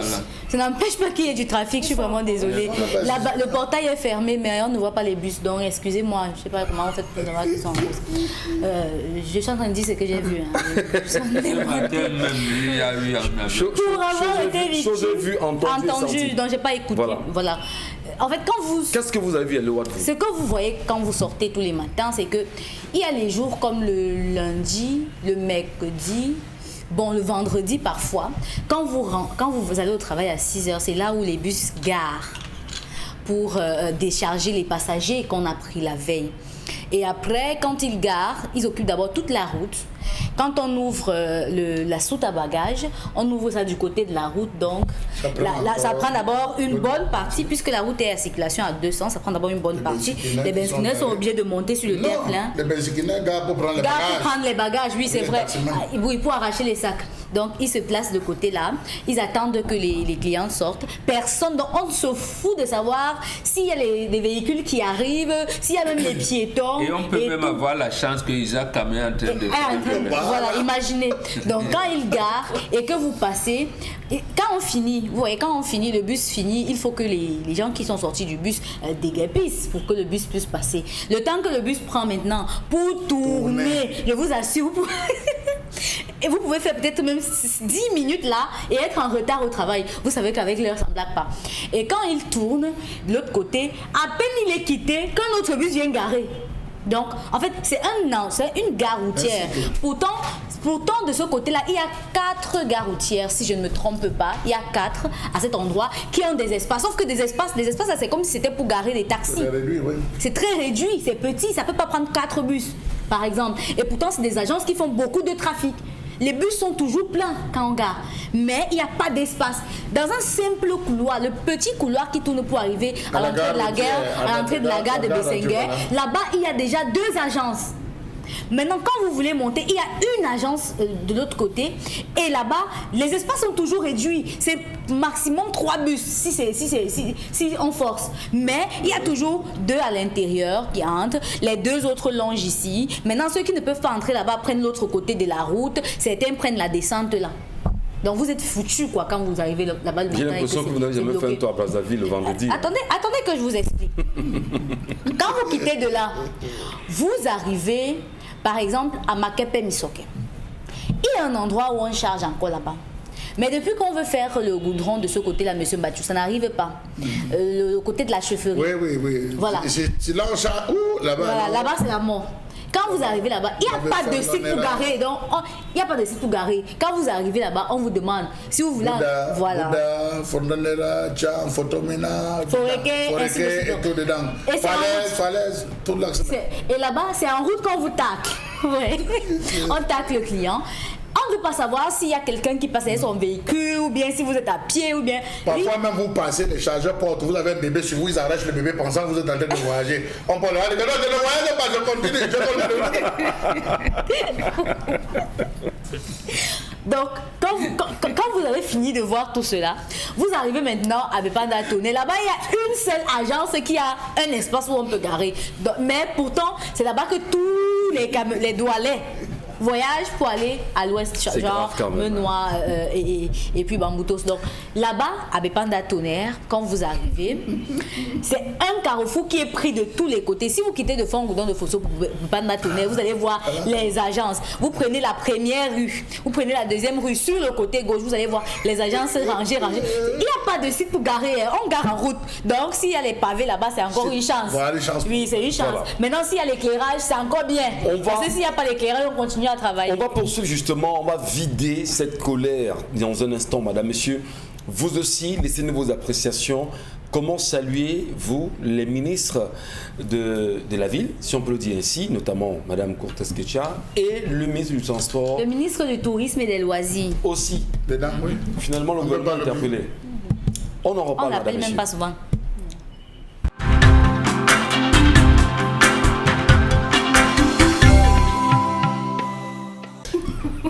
Bon retour.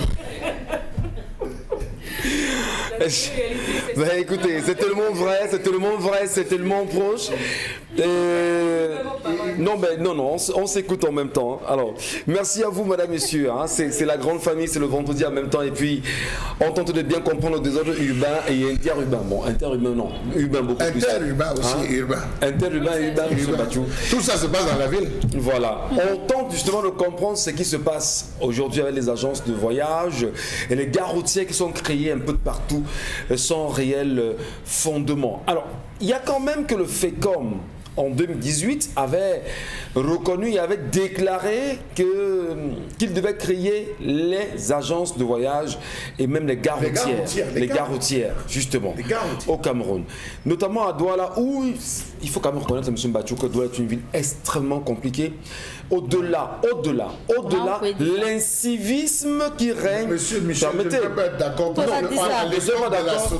À l'époque de la SOTUC, il y avait des aires qui étaient aménagées sur les axes pour pouvoir porter des gens et on demandait le stationnement temporaire pour les taximens. Quand le bus n'était pas garé, ils pouvaient charger un ou deux avant de continuer. Alors justement, il y a eu un sérieux souci aujourd'hui. On n'a pas pensé à ces espaces qui permettraient aux usagers, aux piétons d'emprunter le taxi véritablement. Même pour marcher. Les arrêts bus, il y en a.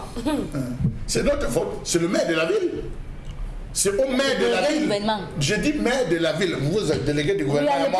Je dis maire de la ville. Voilà. Le même Bassadine qui est venu, M. Michel Gachou, c'est bien beau. On apprécie l'effort qu'il fait avec l'éclairage. Parce que partout, on voit comment on change les vieilles ampoules, on met les nouvelles, on change les poteaux. Que ça dure. Moi, tout ça, pour moi, ça doit être la poudre de pépin.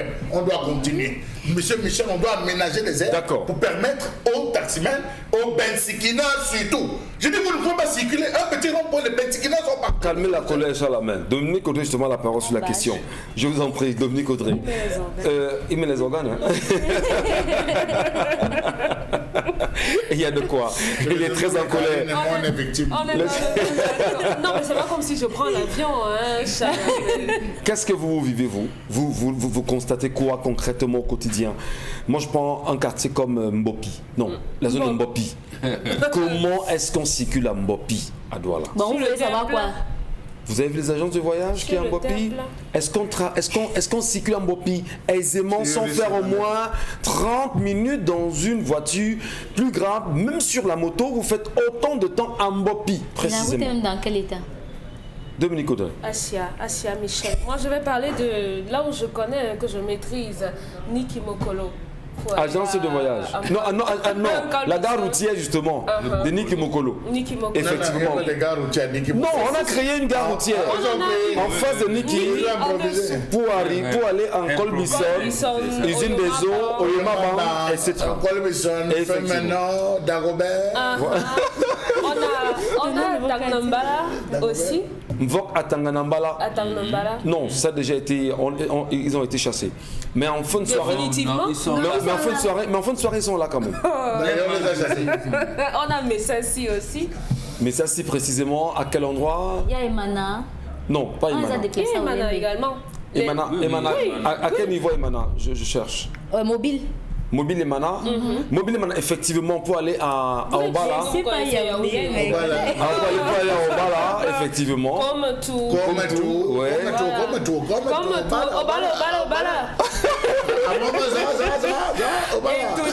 Et tout ça. Donc c'est le lot quotidien des populations. On a parlé des Toudi. Oui, mais vous nous tout Tongolo, parce que Tongolo c'est très grave.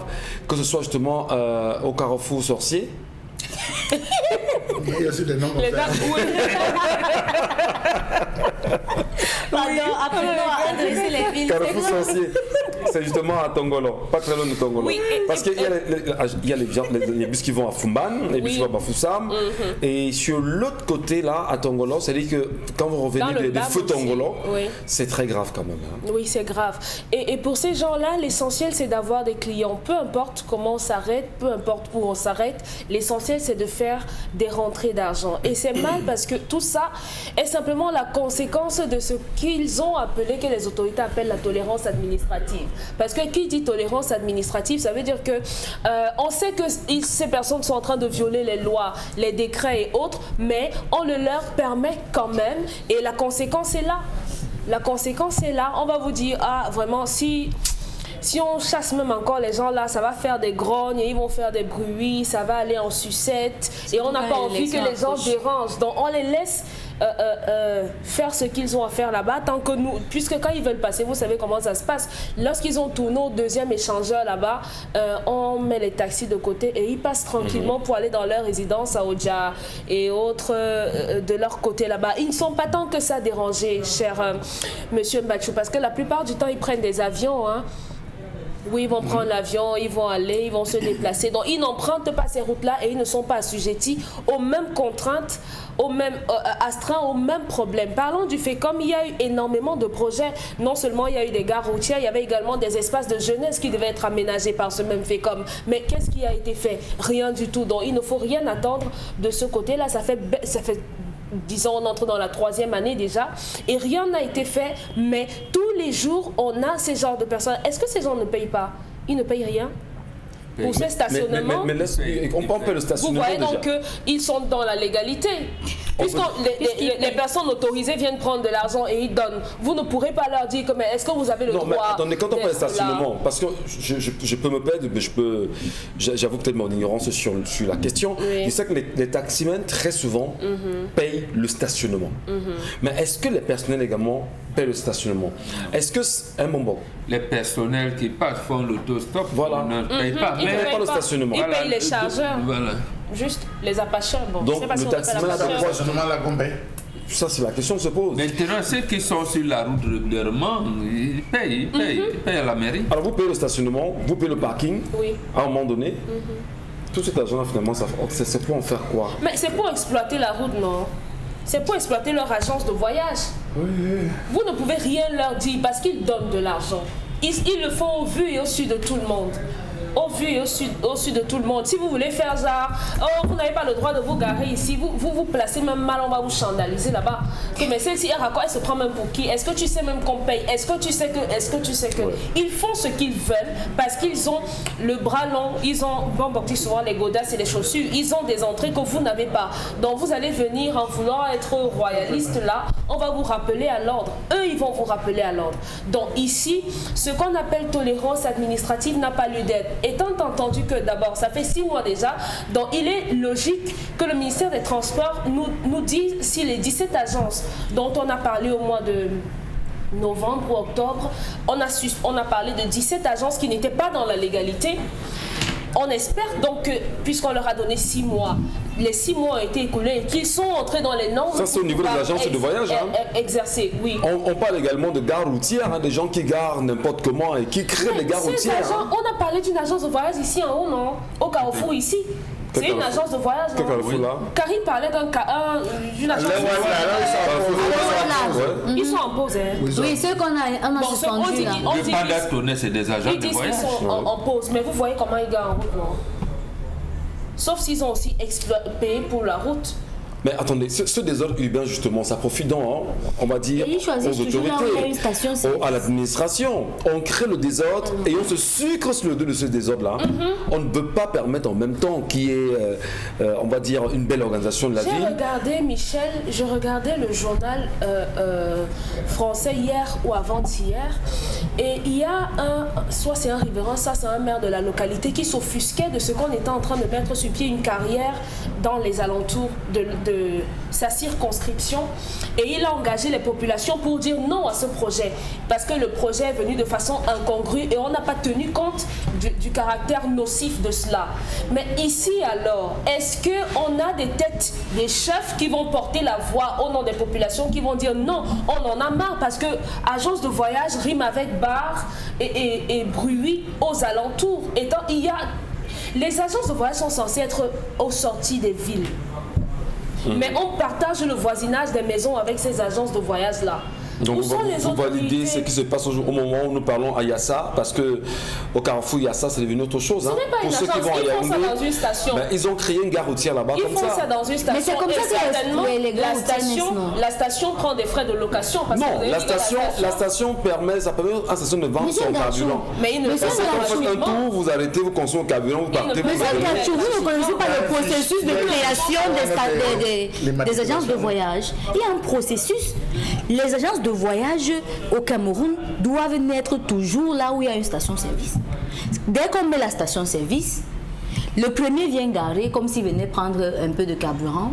Un autre jour, il vient, il se repose un peu comme s'il attendait quelque chose. Il commence à charger un peu. Et c'est comme ça que les autres viennent s'installer. Vous pensez que c'est parce qu'un quartier est beau ou bien ça a sorti de la vie qu'on est venu mettre là-bas? Jamais loin du village du propriétaire de la station. Voilà. Alors, comment est-ce que vous appréciez justement ces désordres urbains aujourd'hui initiés avec les gares routières un peu de partout dans les villes du Cameroun sans réelle organisation autour? Non, je pense qu'il faut prendre deux choses en considération. La première, Charles Lamel nous l'avait présenté hier, je pense, dans ce qu'on appelle statut particulier et tout. Donc ici, vous avez parlé du FECOM. Mais ça veut dire que les collectivités territoriales décentralisées devraient avoir en principe un plan d'assainissement de la ville ou alors de la commune pour solliciter du fait comme un financement. Est-ce que ça existe? Non, ça n'existe pas. Deuxième chose, il faut se rappeler des propos de l'ancien ministre Patrick Ambassala. Lorsqu'il avait dit qu'il était l'ingénieur de la République, l'ingénieur de l'État, et à ce titre, il doit suivre tous les chantiers de la République. On lui a dit que c'est pas pour ça qu'on vous a nommé. Il dit que non, c'est effectivement pour cela qu'on m'a nommé. Il a sorti la feuille de route, c'est-à-dire l'acte qui encadre le job description, l'acte qui encadre les attributions de son ministère. On lui a dit tu parles beaucoup, il faut quitter. Donc c'est ça qui existe aujourd'hui. Le maire, j'ai vu le maire d'aider à enlever une gare routière, l'entrée ancien collège protestant, pour les renvoyer là où il existait avant, mais il en reste à côté de la maison du parti. Et comme disait Dominique Audrey, la mairie vient de donner, je pense que c'est 500 francs pour ces gares routières là, c'est la même chose. Bon, peut-être les maires ont même commencé à imaginer dans quelle mesure on vient de livrer les tickets la nuit. Et que ce soit pour les Bayamselam ou pour ces transporteurs-là. Mais comme les transporteurs, eux, dépendent beaucoup plus du ministère du Transport, mais leurs agences sont situées dans les localités bien déterminées des communes, voilà où ça se chevauche. Comment éviter? On avait évité ça. Charles Lamel parlait, nous on connaissait la gare Balmayo, à côté des Acropoles, sans publicité, et qui existait, qui était bien encadré, bien dit, et il y avait Mokolo. Donc, quand vous allez dans les gares routières, vous savez que vous allez dans une gare routière, vous prenez la destination souhaitée, vous allez trouver des agences qui vous amènent là-bas. Et ça commençait depuis des années 40 et 50, parce que les Camerounais sont entrés dans ce transport-là dans les années 50-51. Donc ça ne date pas d'aujourd'hui. Le problème là, c'est qu'on ne fait pas des projets intégrés. Quand on parle de projets intégrés, quels sont les ministères en charge du projet? Parce qu'il y a des déclinaisons ou alors des orientations qui peuvent être transversales. On a parlé du ministère du Tourisme tout à l'heure, on a parlé du ministère des Transports, Travaux publics et tout. On va même associer les PTT, dans les postes de télécommunications et tout. Donc, c'est des projets à intégrer. À ce moment, quand on construit une gare routière quelque part, parce que Dominique Audrey l'a rappelé aussi, c'est un marché également qui tourne autour. Est-ce que c'est les tournées d'eau, chacun vient seulement, voilà, les yeux, chacun vient parler, les yeux. Bon, quand il parle les yeux, toi tu parles qu'il parlait des yeux. Des yeux. Bon. Misunga. Donc, vous voyez, c'est une activité économique qui naît. Il n'y a pas qu'à Douala ou à Yaoundé, on voit pas ça, bon, Bengane. Hein. Même dans les villes, on va dire, qui sont tout autour de Douala, Edea, c'est compliqué. Oui, tout à fait. Mais là, quand vous allez là, même à Bonabéry, là, à Bonabéry Château, c'est pas facile aussi là-bas. Hein. Même à Pouma, où je pense, quand je vais à ça, devant on me dit, vous êtes quatre derrière. Je dis, mais c'est comment? Et on met des prix. Effectivement, c'est la mairie de la localité qui les. Quatre derrière. Voilà. Et là, à Bédi, pour aller en Dôme, aujourd'hui, c'est pendant la saison de sèche comme ça, on rabaisse à 7 000, 8 000. Mais là, à Bédi, on appelle haute tension. Vous savez, mardi, jeudi, oui, ils sont partis dans la nuit. Pour aller en Dôme, là, vous allez voir on charge là, à haute tension, Bédi. Alors, au-delà de ces questions, vous venez toucher un point qui est très important. Comment est-ce qu'on fait ces chargements? C'est-à-dire, on vous charge dans des voitures sans mesure de sécurité. Aucune. Il n'y a pas de mesure de sécurité. Parfois, on vous dit... L'état de la voiture est d'abord comment? L'état de la voiture, pas de visite technique. On vous met dans une voiture où, en réalité, si vous êtes censé être 3 derrière, on vous dit, monsieur, c'est 4. Vous ne voulez pas vous sortir les la vrais voiture. agents, comme on dit, les vrais entre guillemets agents là ont des sécurités. D'abord la visite technique. On jongle avec tout le monde. D'abord, on ne connaît pas le nombre d'agents. Une agent doit savoir que j'ai 10 bus en tel état. Parce que dans chaque son bus, document d'autorisation. Oui, tout à fait. Chaque bus a un âge. Donc, au bout d'un certain âge, le ministre des Transports a une brigade qui doit savoir que le bus immatriculé en 2020 avait 8 ans d'âge et connaissait déjà tel type de problème. Est-ce que ça devrait être hors d'usage? Ah oui, ce bus a même fait un accident. La brigade de contrôle vient et pousse le bus à être mis de côté. Qu'est-ce qu'on peut faire? Ça ne se fait pas. Maintenant, les agents naissent comme ça, comme des champignons et tout. Qu'est-ce qu'on peut faire pour que ça change, M. Mbachou? Il faut changer tout le système. Il faut changer le système à partir de haut, c'est ça? Vous voulez que ça change? Il faut que ça change. Oui, pour que ça change, je veux que la régie vous montre une image. Hein. Comment ça peut changer? Si la régie peut vous nous aider avec cette image. Pour que ça devienne comme ça. Oui, que ça change. Je vais vous montrer comment. Voilà. Voilà comment ça doit changer. J'ai vu ça avant-hier, justement. Voilà comment ça doit changer. Le taxi. Quand ça ne va pas, les policiers entrent dans la voiture. Ils m'ont fait ça avant-hier. Je rentre, le gars prend, parce qu'il y a des embouteillages dans la ville, le gars prend une route secondaire, justement, pour sortir à Bessenguer, la route qui va à la routière. Il y a une route à Bessenguer, pour le clinique, le nid. Oui. On a trouvé un contrôle police. Donc le gars fait semblant d'interpeller, pas de sifflet. Il fait ça. Nous, on pensait peut-être que c'était un bandit qu'on recherchait ou quoi. On s'est posé la question, il est-il en train d'interpeller ou pas? On n'a pas suivi de tout. Finalement, quand le gars trouve moyen de partir, un policier l'a suivi comme Carl Lewis. Il vient m'ouvrir la portière arrière et il jette la main pour arracher les clés. Je dis dans cette position, voilà la vraie position de qui t'a dit de garer ici. Tu dois garer ici, là, allez, on met le pied à l'intérieur. Pourquoi ça fasse quoi? Non, mais voilà comment on va résoudre. Vous voulez que je vous dise quoi, monsieur Michel Ngachou? Voilà la salle.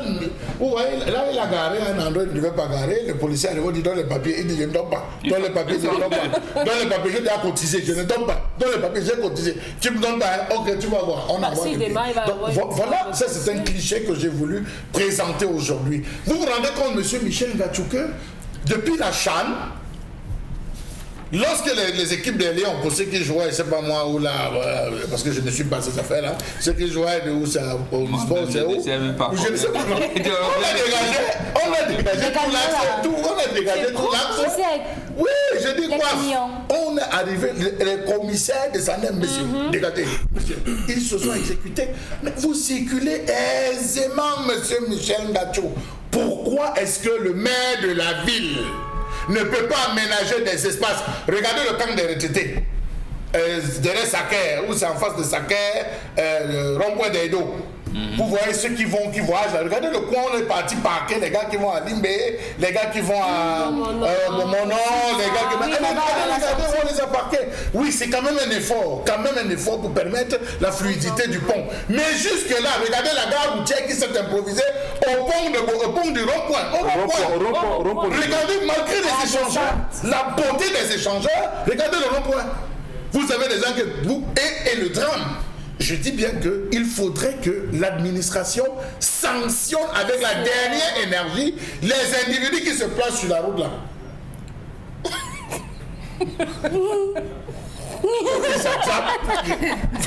Vous riez, monsieur Michel Gadjou, 25 000 comme sanction. Sont sérieux. Vous pensez que je blague? Sont sérieux. Vous pensez que je blague? Vous et moi, nous n'avons jamais fait. Il faut monsieur Michel, on doit sanctionner ces individus parce que ce sont eux qui occasionnent cela. On doit délimiter. Mais vous allez au Nigeria, vous allez au Rwanda. Il y a un endroit où on a mis Bonamou Sadi. Je prends Bonamou Sadi. Là, vous pouvez prendre les véhicules qui vont à Bonamou Sadi. Ne pas empêcher la fluidité. Est-ce que vous savez que parfois, même les ambulances, parce que là, on n'a pas aménagé les axes prioritaires. Les axes prioritaires pour les ambulances et tout pour les véhicules prioritaires. Vous retrouvez l'ambulance dans un embouteillage, elle est obligée de monter, prendre le terre plein pour pouvoir circuler. C'est pas normal. Le maire de la ville est où, monsieur Michel Gadjou? Le MINDU, il faut qu'on interpelle ces ministères en disant, ça fait le ministère des Transports. Regardez à la zone de Kanyabasi, pour les véhicules qui vont aider. Vous avez fait un tour là-bas, monsieur Michel Gadjou? Allez voir, allez à BBR, là où on charge certains types de véhicules, ceux qui vont à Mayabasi, allez faites un tour, vous allez voir, vous allez vous poser la question de savoir, mais bon Dieu, où est-ce qu'on est en train d'aller? Je crois qu'il est temps que ces différents responsables arrêtent de manger l'argent. Parce que comme on va crier aujourd'hui, je peux vous assurer, monsieur Michel Gadjou, qu'il y aura des effets. Ils vont aller se concerter, cotisant, venant dire que non, bon, on vous promet, on ne va plus faire le désordre, on va aménager, on va réduire. Monsieur Batou, permettez, je voudrais humblement saluer peut-être ceux qui travaillent en van, mais je dis Carrefour Van à Yaoundé. Quand vous allez au Carrefour Van, on a déjà créé une gare routière exactement au Carrefour. Des gens qui vont à Douala se lèvent très tôt. Ils sont alignés en bordure de route. Voilà. Parce qu'en réalité, les gens vont passer par là en disant on fait le stop et c'est comme ça qu'on garde des fils de voitures pour attendre d'éventuels voyageurs. À côté, nous avons des agences de voyage qui payent des taxes. C'est une des choses. Qui payent des taxes, mais on ne leur donne pas l'occasion de gagner de l'argent simplement en faisant ce pourquoi ils paient les taxes, annuellement. À côté de cela, M. Mbachou, allez voir le type d'embouteillage qu'on a quel que soit en van, précisément Carrefour Van. Partons de Carrefour Van pour la barrière à Ala. C'est incroyable. C'est incroyable. Mais vous parlez de vent. Mais les ministres, M. Michel Gadjou, le chef de l'État sort comment pour aller en Vormeka? Non, on ouvre la route. Les ministres des Finances, les ministres et tout ça qui vont à l'Est, ils passent par quel axe pour aller? On ouvre la route. On prend une police, on met un gyrophare, voilà. Allez vous ouvrir parce que c'est un corps important qui va passer. Même quand ils sortent de chez eux pour aller au travail au centre, vous quittez en route. Quand vous le dites, prenons le cas avec l'ancien secrétaire, l'ancien secrétaire d'État à la Défense, justement. Non, l'ancien secrétaire d'État à la Défense qui vit à la fois, la fois promo de Tinga. C'est tout récent. Oui, non, pas tout récent, je parle bien de son nom, m'échappe un peu. L'ancien secrétaire d'État à la Défense qui a fait le savoir là-bas. Bocan Baptiste.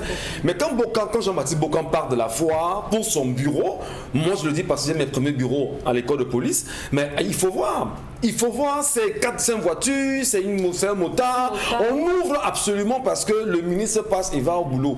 Lorsqu'on va au village, alors, mais comprenez-moi, c'est incroyable. Donc, s'il faudrait que certains s'en sortent, ils ont la route à leur solde quand ils vont chez eux et que les populations camerounaises ne peuvent pas profiter de la route, il y a quand même de quoi. Dont ils payent l'entretien. Est-ce qui est curieux en même temps, c'est que est-ce que le peuple se rend compte que, qu'on soit ministre, du moins, est-ce que le peuple se rend compte que les fonctionnaires sont les employés du peuple camerounais? Monsieur Michel Gadjou, regardez en Allemagne, juste 5 secondes, en Allemagne, Angela Merkel circule comment? Elle est à pied. elle ne profite d'aucun avantage. Elle marche avec son mari, elle-même va faire ses emplettes, elle ne prend rien de ce qui est. Pourtant, elle a la possibilité de s'offrir. Les ministres vont comment en Europe, M. Michel Ngachou? À vélo. Voilà. Oui, la révolution aujourd'hui est même à vélo. Mais pour parler du ministre Bokam, justement, on lui a fait la proposition. Quand il parlait de la sécurité routière, les problèmes c'était effectivement l'état des routes, mais on lui a parlé des gares routières. Des gares routières, parce qu'à Edea, quand vous entendez parler à un moment, il y a un colonel qui avait perdu sa femme là, colonel Messoula, et à son âme, sa femme a été cognée comme ça, elle faisait le sport le matin, parce qu'effectivement la route était ce qu'elle était. Donc on lui a fait la proposition de quitter la prévention routière pour parler de la sécurité routière. Parce que sécurité routière allait justement intégrer le fonctionnement des gares routières. Mais vous savez ce qu'il a fait un an après? Il dit non. La prévention routière nous a fait engager 2 milliards et demi. Mais attendez, monsieur le ministre, on ne vous a pas, ce n'était pas une entreprise que vous avez créée. Voilà. Il fallait plutôt réduire le nombre de morts. On a réduit, est-ce que l'état des routes, des gares routières notamment, là où on embarque des citoyens, c'était dans quel état? Sans peut-être remuer le couteau dans la plaie, sans remuer le couteau dans la plaie, parce qu'on en parle justement ce matin, il faut peut-être saluer, peut-être... oui, mais non, on ne peut pas non plus refuser de penser la plaie, parce que oui, mais quand on met souvent de la vous allez mettre bétadine sur l'ancien ministre délégué à la présidente de la République chargée de la défense, Edgar Alain Mbengo, croyez-moi, pour ceux qui l'ont connu à Yaoundé, quand le monsieur devait se déplacer, chers frères et sœurs, c'était incroyable. Non, c'était un cortège. C'était incroyable parce que... monsieur Michel, non, c'était incroyable. Racontez-moi. Non, c'était incroyable. Vous qui étiez à Yaoundé, combien de voitures? Combien de véhicules? Non, ne prenez pas dans ma bouche. Non, mais on vous dit simplement. Nous, les Doualais, on vit notre vie. Non, mais on va saluer. Chacun fait ce qu'il avait à faire. Allez, rapidement, Karine Sonti a les messages.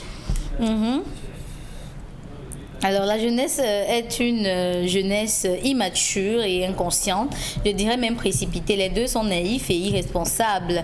En ce qui concerne le sexe, il y en aura des problèmes du côté de la famille de la fille et celui du garçon, sauf si les parents du garçon seront partiels pour soutenir une telle situation. En définitive, le garçon doit présenter la situation à ses parents pour qu'ils aient moins de problèmes. Je crois que oui, parce que la grande sœur du garçon a décidé de prendre sur elle. Donc je crois que certainement, elle aura la voix pour parler de ça aux parents. Peut-être qu'il a eu peur de dire à ses parents directement, il est passé par sa grande sœur et sa grande sœur. Mais déjà, il a incriminé le jeune pour avoir donné 20 000 francs déjà. Oui, c'est ça. Il a plus ou moins acté la volonté de cette fille. Oui, dans l'euphorie, la précipitation, vous savez que lorsqu'il y a certaines situations, même pour les adultes, on a peur. On a peur et on réagit comme ça, on est soupolé, donc ça vient comme ça, vous. Et c'est après quand on revient sur soi. Pourquoi avoir peur? Pourquoi ne pas avoir peur? Tout le monde a peur de ça. Hein. La première fois qu'une fille vous dit qu'elle est enceinte, oui. On a peur de quoi? On n'a pas peur de quoi? On a peur, on a toujours peur. Elle ne sait pas qu'elle a des dangers? Non, on a toujours peur. Votre grave vous appelez. Let the boy assume what he did. He should go and see the girl's parents and claim responsibility of the pregnancy. Okay. Leslie Mbunda, le déploiement des gares routières dans nos villes, c'est un vrai désordre urbain institutionnalisé. Ça, c'est Olivier Kemfa qui écrit notre message ce matin. Seule la vérité blesse, et la vérité, c'est que nous savons tous que, ok, vous êtes à la recherche de freiner de l'argent, je comprends pas trop. Ouf. Voilà, dernièrement, on parlait de ce que sont devenus les quartiers résidentiels au Cameroun. Idem pour ce qui est de la ville. Le Cameroun est une poubelle géante qui valide l'installation de ces agences à ces endroits-là. C'est ce qu'on décrit tous les jours. La reine mère s'occupe des Nangaboko au lieu de gérer le problème qui devient une gangrène. Celui des transports gère seulement le 1 mois de suspension aux agences quand il y a accident. Où va l'argent des taxes que ces agences-là payent à la mairie et aux impôts pour le stationnement. Bientôt, on va installer une agence de voyage à Denver, là où il y avait les conteneurs là. Tony Frank Damchouat. Est-ce que c'est Madame Cortez qui s'occupe même des Nangas? C'est Madame elle a demandé aux Nangas de libérer. Elle a demandé pendant la canne, non. Pendant le Chan. Elle a demandé qu'il libère. Dans les agences de voyage, n'avait pas de problème. Et que le Chan passe d'abord. Et après, ils reviennent. Pour leur domicile. Donc, ils imaginent qu'on a un peu loué leurs espaces pour les étrangers. Après, ils vont récupérer. Il n'a pas donné cet argent volontairement. C'est sous la pression de la fille qu'il l'a fait. Soyons réalistes. Herman Tami. C'est ce qu'on a dit. Même le gars panique. C'est sa première. L'avortement est-il plus grave que l'immoralité sexuelle? Pierre Roger Fonco. C'est quoi l'immoralité sexuelle? Ce qu'il faut dire, c'est que dans la tradition, une femme, c'est-à-dire, je reformule en vous disant que lorsqu'il y a des rites, par exemple, comme le Kadi, on décide de faire le Kadi ou le rituel de la torture. Et on dit que ceux qui ont versé le sang ne s'approchent pas. Si ça concerne un problème, une femme qui a fait l'avortement arrive pour mettre la main, ça la prend. Si on ne l'a pas purifiée, ça la prend. Et ça la prend très mal. Donc il y a des scènes où lorsqu'on dit ceux qui n'ont pas encore versé le sang, approchez-vous ou venez passer ce rituel, allez le faire. Vous venez passer. Mais si vous avez déjà avorté de quelque manière que ce soit, sans avoir subi le rituel, même si vous avez encouragé, parce qu'il y a des gens qui arrivent, le principe de verser le sang obéit à la spirale de l'araignée. Si vous avez déjà même autorisé, la chaîne de responsabilité. Autorisé en donnant à la femme que va te faire avorter, je ne veux pas, et que vous ne vous êtes pas purifié, lorsque vous arrivez pour pouvoir faire ce rituel, ça vous prend. Soit ça se retourne. Même quand vous avez su, vous n'avez rien dit. Il faudrait qu'on précise ça. C'est très important pour certaines femmes qui parfois vont faire des rituels. Ça ne marche pas. Elles vont faire ceci. Ayez le courage de vous rapprocher des initiés pour vous purifier parce que vous avez posé un acte grave, verser le sang. Certaines personnes vont dire, est-ce que tu as déjà versé le sang? Non, non, ma famille n'a pas de sorciers. Je n'ai jamais été sorcier. Pourtant, elle s'est fait avorter. C'est le sang qui a coulé. Donc, c'est juste la précision de ce Michel Guettu. Les enfants, les enfants doivent faire attention. J'ai un papa qui a les yeux ouverts, donc ils ne pourront pas venir raconter n'importe quoi. Tant que la ville n'est pas bien planifiée et aménagée, il y aura toujours des ordres urbains. Ce désordre ne se limite pas seulement à l'activité des gares routières, mais aussi aux constructions anarchiques. Nikita Amélie. Ils payent les autorités, donc ils sont dans aucune illégalité. Voilà un autre message. À 19 ans, elle couchait quoi sans protection, vraiment des enfants qui ne comprennent jamais rien et viennent toujours se plaindre là. Le garçon là a 22 ans et il travaille, donc après le Yamo, il veut même l'enfant, fainéant. Oh non, il peut travailler. Il est élève aussi. Non, il peut, à 22 ans, vous enceintez ma fille de 19 ans, vous venez assumer. Qu'est-ce que je fais? Sachant que vous ne travaillez pas, je vous donne la matiette, je vous donne la lime, et désormais on va ensemble au champ. Vous allez cultiver, je vous donne la parcelle, vous allez cultiver, vendre le produit pour vous occuper de ma fille. Zéro histoire que vous tu pars à l'école, la famille, monsieur, tu assumes. Est-ce que c'est pas cruel ça? Parce que c'est la misère et la corruption. La loi dit engager les enfants si cette fille elle était à l'école avant le baccalauréat, on l'exclut et on exclut également le garçon qui l'enseigne. C'est cruel, c'est pas cruel. Non. Alors nous se demandons, est-ce qu'on ne peut pas pour le garçon, non, pas seulement dans la on ne peut pas les ramener justement. Même si la fille est enceinte à Douala, le garçon à Yaoundé. Est-ce qu'on ne peut pas encadrer ses enfants justement au mariage, maman? Est-ce qu'ils veulent se marier? C'est quoi? Madame, c'est la force. vous êtes allée justement concevoir. Vous ajoutez encore gravement, est-ce qu'ils veulent se marier? Mais est-ce qu'ils ont dit qu'ils veulent le mariage? Moi je vous réponds, on peut les encadrer pour le mariage. Voilà. Que l'enfant naisse d'abord. Laissez les enfants dans l'école. En espérant que les filles qui nous regardent ce matin et qui sont dans ces conditions n'avorteront pas. Merci à vous, Karine. Merci, madame, monsieur. Au quartier. Ma copine, c'est qui ici? C'est mon enfant. Tu as qu'elle a 20 ans. Tu l'as eu comme un papa, 14 ans. Le père, où il a fui. On dit l'enfant, demande le gâteau à la tonton. J'ai pas.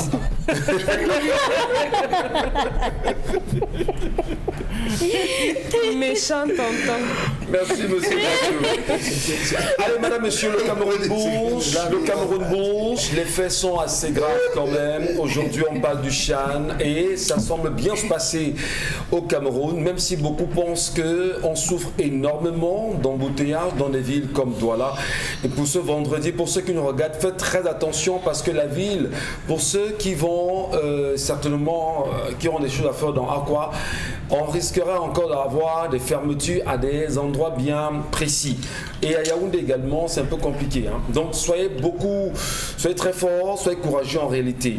Et parlant bien sûr de sport, au niveau de la Fédération camerounaise de football, c'est quand même incroyable aujourd'hui que le TAS ait donné son verdict et que les présidents des clubs professionnels soient allés rencontrer le président de la Fédération camerounaise de football, demandant à le voir pour lui dire « Monsieur, vous êtes illégitime » et que la police camerounaise ait choisi de les arrêter et de les mettre bien évidemment en cellule.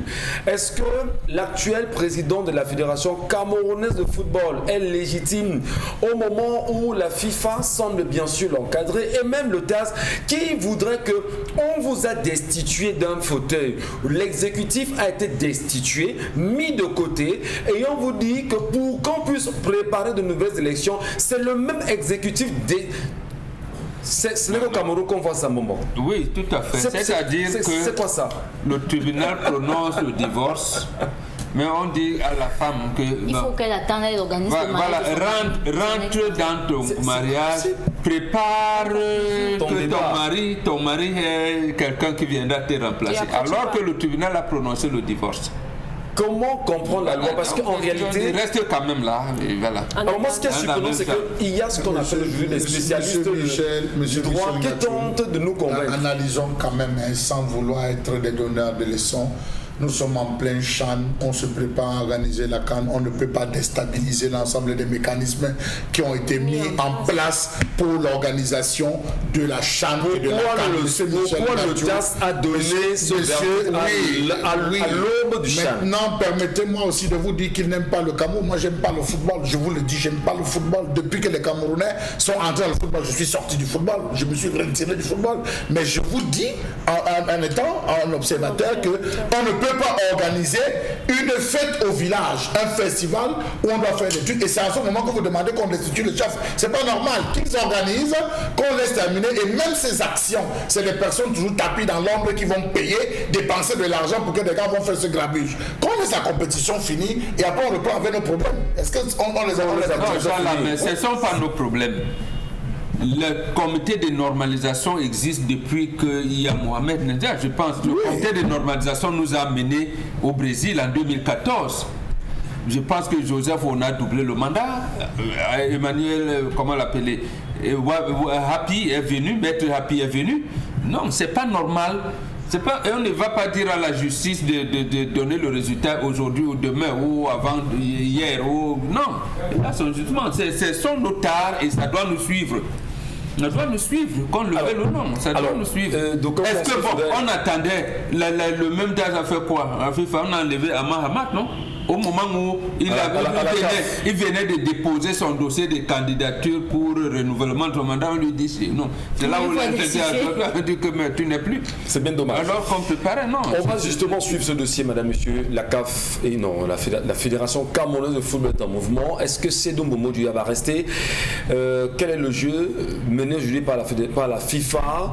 Et surtout... Un mauvais jeu. La FIFA fait des tacles arrière. On devrait même lui donner un carton rouge. Merci beaucoup. Et il vient passer par la présidente de la République. Infantino a été reçu au palais de tout ça. Quand même. Voilà. Il y a une collusion incestueuse et mafieuse entre le football et les dirigeants de nos États. Laissons football maintenant. Allons sur les réseaux sociaux. Karine Sontia. Il y a quand même des choses qui se sont dites.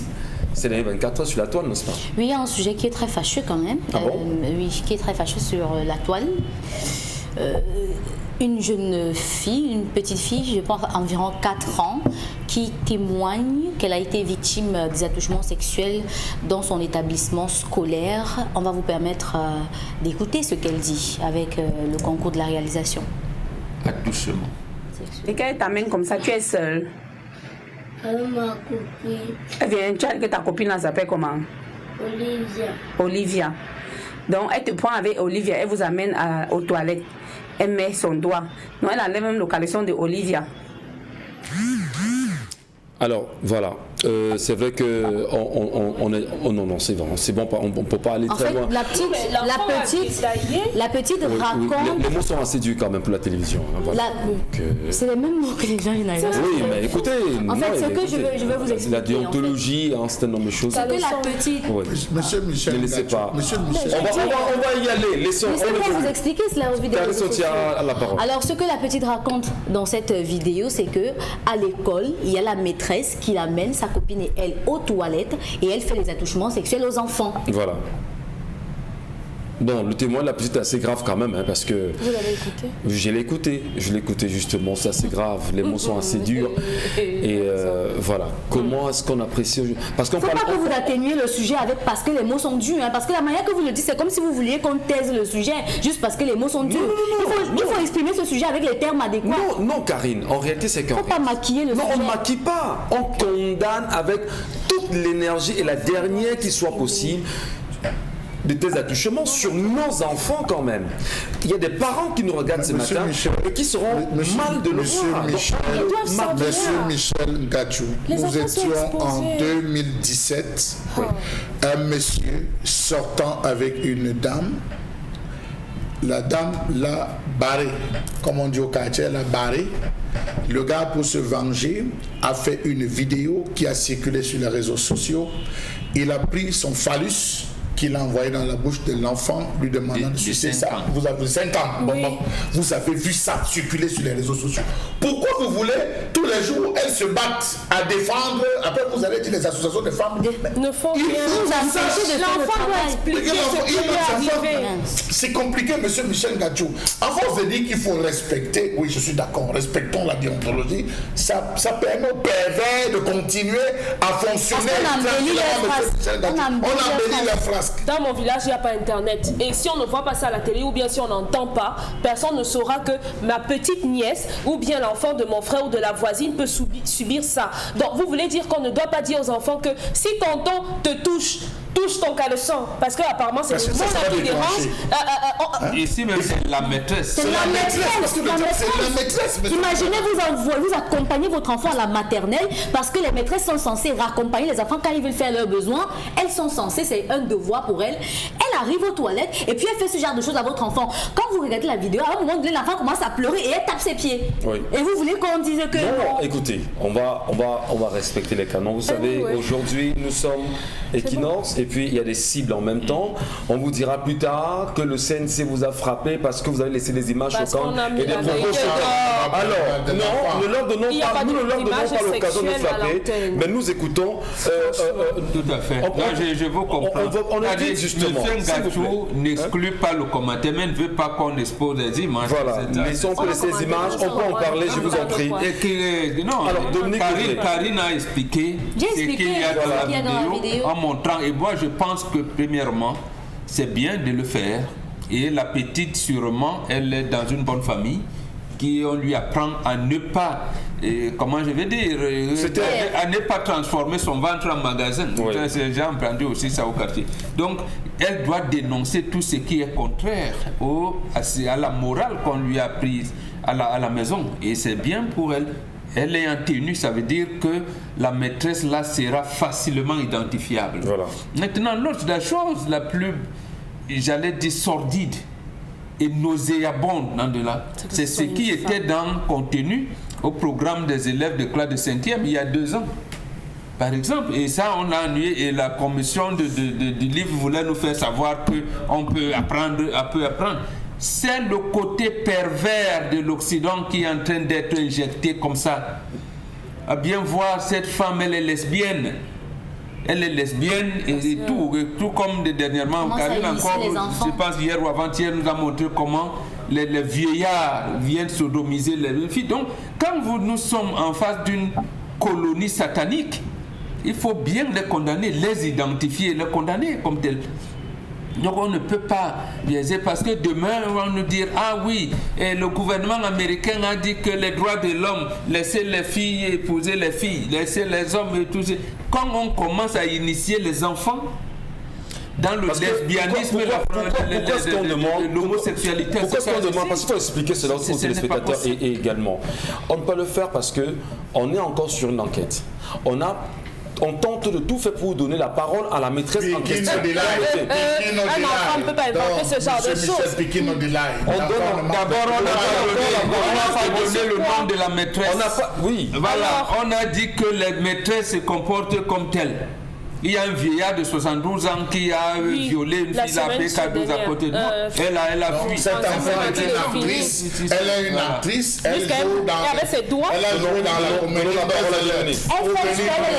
Cet enfant. Donnons la parole à Dominique, justement. Comment vous appréciez? C'est un rituel satanique que la maîtresse est en train de faire sur ses enfants. Voilà, vous avez la parole sur ça, Dominique Autré d'abord.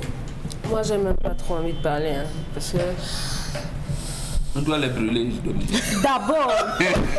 D'abord, j'espère que les parents... Non, c'est abominable, comme on dit à l'église. Oui. Abominable. D'accord. Donc, nous condamnons. On pense peut-être que ça va passer, mais en grandissant, cet enfant aura certaines tendances sur le plan sexuel. On ne sait même pas jusqu'où. Nous avons un ami, je ne vais pas citer son nom, il est directeur de publication d'un journal, je ne cite pas, sa fille de 20 ans, cette année, est en deuxième année faculté de médecine, elle a fougué, elle est partie, et elle a renvoyé à sa maman que je suis avec ma copine. Quelque part, elle est entrée dans un réseau de lesbiennes, comme ça, et elle arrête l'école. Elle venait de faire un stage à la Quintini. Quand on a même voulu que le service de psychiatrie de la Quintini s'occupe d'elle, elle a fui, elle est partie. Depuis la rentrée académique d'une année, elle ne va plus à l'école. Elle se plaît dans des études. Vous voyez l'étude? Donc, quand on est dans une situation terrible, c'est pour ça que nous, les initiés africains, nous vous disons que ceux qui doivent diriger nos États aujourd'hui doivent être des gens qui maîtrisent la science, deuxièmement, maîtriser le jour et la nuit. Sinon, parce que quand vous allez vous initier à la franc-maçonnerie, à l'ordre Tchang, à l'ordre de Melchisédek, à l'ordre ci, à l'ordre ça n'a rien à voir parce que là, justement, par principe de solidarité, de fraternité et de tout, les procureurs y sont, tous les présidents de tribunaux y sont, les avocats, les médecins. On ne va pas avoir des lois qui puissent condamner et on va vous faire croire que c'est ça l'évolution du monde, alors que le monde est en train de régresser. Merci beaucoup. Comme dit Jovan Kati, voilà ça qui arrive. Maintenant, c'est à la maternelle qu'on vient prendre nos enfants. Karine Santia. L'enfant là n'est même pas encore sorti de l'œuf. L'enfant là n'est même pas encore né. Vous venez me gâter l'enfant comme ça. Hein? Vos parents, vous faites quoi? Vous allez délaisser les femmes. On va revenir avec l'ONG. Oui. Monsieur Gachou, vous faites comme le ministre des Affaires sociales sur ce plateau. C'est-à-dire, tout vous voulez tourner, vous voulez embellir. On n'a pas besoin d'embellir ça, monsieur Gachou. Ce n'est pas beau. Elle a commencé avec cette élève. On sait qu'elle a fait combien? Est-ce qu'elle est seule? Est-ce qu'elle est seule? Je veux dire qu'une enquête est en train de se mener avec Mais quand on demande des enquêtes, où est l'enquête de l'enfant de l'enfant qu'on a trouvé pendu à l'ouest après avoir été sodomisé? Après avoir été sodomisé. Où en êtes-vous avec vos enquêtes? Son enseignant. Où en êtes-vous, monsieur Ngachou? Un bonhomme a sodomisé les enfants de son grand frère. Là, un nourrisson de 6 mois et sa fille est née de 6 ans. Elle, c'est où l'enquête, vos enquêtes? On l'a gardé quelques mois. On a fait semblant de les déférer à droit à la feu. Il est déjà lui à son Allemagne tranquille, en train d'être confiné à l'heure actuelle. Merci beaucoup, Karine Santia. Autre sujet? Le deuxième sujet, c'est celui des incendies dans les marchés au Cameroun. Le marché Bonamoussa d'hier, aux environs de 19h, a encore été victime d'incendie. Et Et plusieurs magasins sont partis sous les flammes complètement avant l'arrivée des sapeurs-pompiers. Plusieurs boutiques avaient déjà été décimées par le feu que vous voyez en image. Certains d'entre eux avaient fait, c'était un propriétaire de ces magasins, avait fait des emprunts auprès des banques, auprès des associations. Donc c'était les pleurs, les larmes complètement dans ce marché. Le ministre Atalandi en route. Voilà. C'est là où on attend justement. Ça, c'est le ministère de l'administration territoriale. Mais moi, en fait, on ne peut pas, j'allais dire, avoir le plaisir, avoir des gens souffrir. Mais le maire Fengwa, qui avait une très bonne action, moi, je pensais qu'avec, dans son conseil municipal, un ancien sous-préfet de Douala 5e, il y a quand même un certain nombre de choses qu'on aurait pu éviter.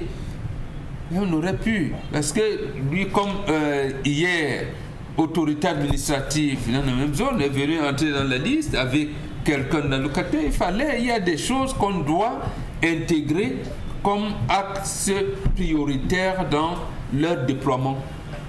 Et ce marché de Bonamou, ça a déjà été victime des entrées au moins 8 incendies en moins de 10 ans. Et ça ne change pas. Et ça ne change pas.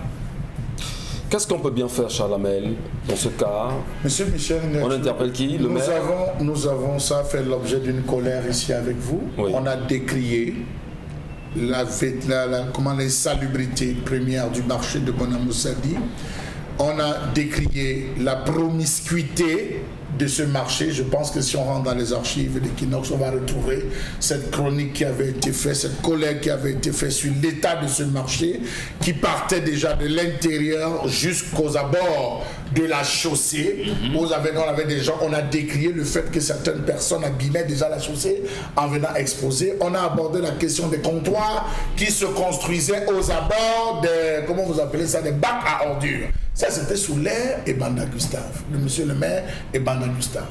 J'estime donc, monsieur Michel Gadjou, que comme les affaires des marchés amènent des guerres avec le gouvernement, parce que c'est beaucoup d'argent, que cette décentralisation qu'on dit accélérer avec aujourd'hui l'installation des présidents de région, qu'ils prennent le taureau désormais par les cornes et qu'on décide de viabiliser, d'aménager, de réaménager les marchés de Douala. Tous les marchés souffrent. Monsieur Michel Gadjou, allez à Deido, une rue qu'on a aménagée à des milliards de francs CFA, le marché d'Eido, allez voir, vous ne pouvez plus circuler au marché d'Eido, le marché New Deido, vous ne pouvez plus circuler au marché New Deido parce que les gens ont occupé les abords. Si le marché New Deido prend un jour fait ce qu'on ne souhaite pas, vous allez vous rendre compte que c'est des maisons et des maisons qui vont partir parce qu'on a transformé même à l'extérieur du marché certains domiciles en marché. On laisse faire. Pourquoi? Monsieur Michel Gadjou, depuis 2010,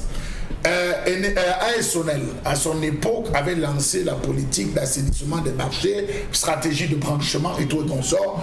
On avait suivi, on se disait effectivement AESONEL va faire quelque chose. Il y a eu l'incendie du marché Mbopi, où à l'époque de Donné Tourné, on avait même fermé le bureau de Alice, c'était qui là? Maguedjo, on avait fermé, scellé son bureau. On est venu casser les boutiques, installer une sorte de transformateur en disant que c'est de là que partiront désormais tous les branchements et connexions à l'intérieur. C'est un nouveau, comment ils appellent ça, un nouveau contrat qu'on devait faire dans tous les marchés. Sauf que c'était le business de quelqu'un. La personne a développé son business, ça lui rapporte via sa structure son argent. Pourquoi est-ce qu'on ne peut pas viabiliser et que chaque fois on va nous interpeller en disant, nous les journalistes, que c'est un film qui est parti, c'est un fait mal blanché, c'est ceci. Pourtant, un marché devrait avoir un compteur. Il était prévu, monsieur Michel Gadjou, d'après le plan de AESONEL, que tous les 17 heures, lorsque le marché ferme, on devait sauter l'alimentation générale du marché et le relancer le matin. Et ça, ce qui suppose que favoriser justement les vols, hein, les casses de boutiques. Monsieur Michel Gadjou avait une autre voie alternative pour l'éclairage du marché de lampadaires, pour l'éclairage du marché, mais on devait sauter ce compteur pour éviter. Jusqu'à ce jour, ça n'a pas été fait. Vous accusez qui? Voilà.